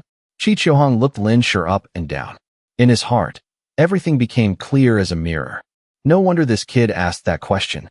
Qi Qiuhong thought to himself, "Thank goodness. Thank goodness I didn't tell the truth." Qi Qiuhong still thought that even though he and Lin Shi were on opposing sides, as long as he offered conditions the other party couldn't refuse, he could change the situation.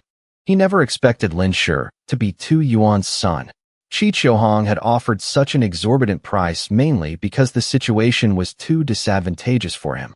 He planned to use massive benefits to lure Lin Shi to his side, and after wiping out the people occupying the shelter, he would turn around and scheme against Lin Shi. How could he let someone else share his profits? If Qi Qiuhong had that kind of heart, he wouldn't have killed Qi Yun's father to seize the position of Qi family patriarch. However, after learning Lin Shi's identity, Qi Qiuhong felt it wasn't absolutely necessary to kill this kid. A 20-year-old greenhorn would be easy to manipulate into a tool in his hands. A Tier 5 powerhouse with a powerful army of origin beasts. The Qi family was weakened by internal strife. This was exactly what he needed right now. Qi Qiuhong looked greedily at Lin Shi's origin beast army. He was still scheming, completely unaware that Lin Shi already knew the truth. Lin Shi looked up, his eyes slightly red, but his gaze had returned to calm.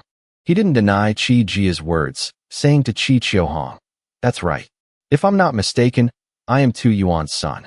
Before, I wasn't sure about some things, but hearing you recount the events of that year, I finally understand. It's clear that you are the one who killed my mother and ruined my family." Lin Shi thought to himself, "Great. I thought both mother and child met with misfortune back then." Qi Qiuhong pretended to be moved, tears welling up in his eyes. "I am your eldest uncle, child. You've suffered. Come here, let eldest uncle get a good look at you." Lin Shi smiled, jumped off the Demon King's back, and walked toward Qi Qiuhong. This scene left everyone else dumbfounded. What? This pretty boy is from the Qi family. Is this a joke? A Qi family member suddenly appears. Are you deaf? He's the son of Tu Yuan and an outsider. MMPH. Why are you covering my mouth? Chill. The patriarch is right there. Don't talk nonsense. The situation changed too fast. From a battle to a family reunion. The Qi family members behind Qi Qiuhong were astonished, whispering among themselves. Lin Tianrui and the others were also utterly horrified. What was going on? Wasn't he Liao Hao? Lin Shi was a Qi family member? Had he been lying to them all along? Lin Shi had advanced tiers too quickly. Initially, Lin Tianrui and the others suspected Liao Hao was from a hidden family. But everything Lin Shi did afterward benefited the shelter, even helping them kill a Qi family elder. Therefore, Lin Tianrui no longer doubted Lin Shi. Half a month ago, Lin Shi even told everyone in a meeting that he had nothing to do with the Qi family. Now hearing Lin Shi admit he had ties to the hidden family, Lin Tianrui, Wang Chao, and the others felt deeply betrayed. At this moment, Lin Tianrui even thought, could this all be a setup by Lin Shi and the Qi family to lure out the shelter's elite forces and wipe them out in one fell swoop? A wave of despair washed over everyone in Lin Tianrui's group. Seeing Lin Tianrui's pale face, Qi Jia felt incredibly vindicated. He pointed at Lin Tianrui and laughed loudly. Lin Tianrui, right? Lin Shi is family with our Qi family. He won't help you anymore. Today, you are all definitely going to die. Qi Jia was still angry about Lin Tianrui plotting against him. He swept his gaze over Lin Tianrui's troops. Which one of you followed me yesterday? Step forward and confess your crimes. Lin Tianrui looked up, glanced at Lin Shi's back, then heavily closed his eyes, saying nothing. Lin Tianrui remained silent. Lin Shi finally stopped walking and spoke up. It was me. Qi Jia looked at Lin Shi suspiciously, not understanding what he was saying. Lin Shi had completely calmed down. Looking at Qi Jia's doubtful expression, he said again, "Brother, we haven't seen each other for a few hours, and you've already forgotten me?" Hearing that familiar brother, Qi Jia immediately remembered his dark, cunning roommate. "It's you." Lin Shi had removed his disguise. At first, Qi Jia thought Lin Shi looked familiar, but he didn't associate him with his roommate. He only remembered the files on Lin Shi he had seen at the Qi family. It was only now that Qi Jia realized the familiar feeling wasn't just because he had seen Lin Shi's files on Old Fourth's desk, but also because Lin Shi's build and voice were exactly the same as that dark-skinned roommate. "Come here." Lin Shi waved his hand, gesturing for Qi Jia to come closer. Qi Jia pointed at himself, glanced at Qi Qiuhong, who looked confused, and then walked up to Lin Shi. Qi Jia knew the patriarch wanted to take in this bastard child of the Qi family, so he had to cooperate. He didn't dare show any dissatisfaction. Lin Shi patted Qi Jia's shoulder. "Come closer," he whispered. "You were planning to kill me yesterday, weren't you?" Qi Jia looked panicked and hurriedly denied it. "No, young Master Lin, how would I dare?" A flattering smile bloomed on Qi Jia's face, but Lin Shi's eyes suddenly turned cold. The hand resting on Qi Jia's shoulder instantly shifted to grip his throat. In an instant, before anyone, even Qi Qiuhong, could react, Lin Shi forcefully snapped Qi Jia's neck. Lin Shi was too fast. Qi Jia died, with that flattering smile still frozen on his face. He died without understanding why Lin Shi, who had just admitted to being a Qi family member, would kill him. The others were the same. Qi Qiuhong's eyes turned icy cold in an instant. Qi Yi, who had the best relationship with Qi Jia, charged forward without hesitation. "You bastard. I'll kill you." But he was grabbed by Qi Qiuhong. Qi Qiuhong gripped Qi Yi's arm tightly. His veins bulged, his voice low, carrying barely suppressed killing intent. "Lin Shi, why did you kill him?" Originally, Qi Qiuhong only had 2 Tier 4 Evolver subordinates left. Now Lin Shi had killed one, and it was the stronger one. How could he not be furious? Feeling the force on his arm, Qi Yi knew the patriarch was even angrier than he was, and immediately fell silent. Lin Shi casually tossed Qi Jia's body aside like trash and dusted off his hands, his tone calm. "Nothing much. He wanted to kill me yesterday, so I killed him. He's just a slave, so what if I kill him?" Qi Qiuhong remained silent. The atmosphere became unusually tense. The Demon King took a few steps forward, arriving beside Lin Shi, and glared at Qi Qiuhong with cold, sharp eyes. The moment the Demon King released its killing intent, the Qi family members finally realized. Although this beast looked no different from a Tier 4 giant wolf, it was actually a Tier 5 origin beast. The initial outrage over Lin Shi killing Qi Jia diminished significantly. If they clashed with Lin Shi right here and now, the ones who would definitely die would be them. Many Qi family members fearfully glanced at the beast pack still watching them. Several had already stealthily backed away, calculating their escape routes. Qi Qiuhong clearly understood this as well. After a long while, he forced a smile and said to Lin Shi, "If that slave offended my nephew, then killing him is fine." Despite saying that, Qi Qiuhong's face no longer held the fake friendliness from earlier. Lin Shi nodded, his smile growing even brighter. He pointed a finger at Qi Yi, who was grimacing in pain from Qi Qiuhong's grip. "He seemed to be cursing at me just now, right? Little dog." Qi Yi's face turned pale. Qi Qiuhong stepped in front of Qi Yi, blocking Lin Shi's line of sight. "Nephew, the person you just killed was a close friend of mine for many years." He spoke without thinking in a moment of anger. "For your eldest uncle's sake, spare his life." Although Qi Qiuhong was smiling, the smile was forced. In his entire life, except when facing the former patriarch, he had never bowed his head to anyone like this. But in his heart, Qi Qiuhong had changed his mind. A surge of killing intent rose, almost rushing straight to his head. Once he successfully dealt with Lin Tianrui and his group today, he would definitely find a chance to kill Lin Shi.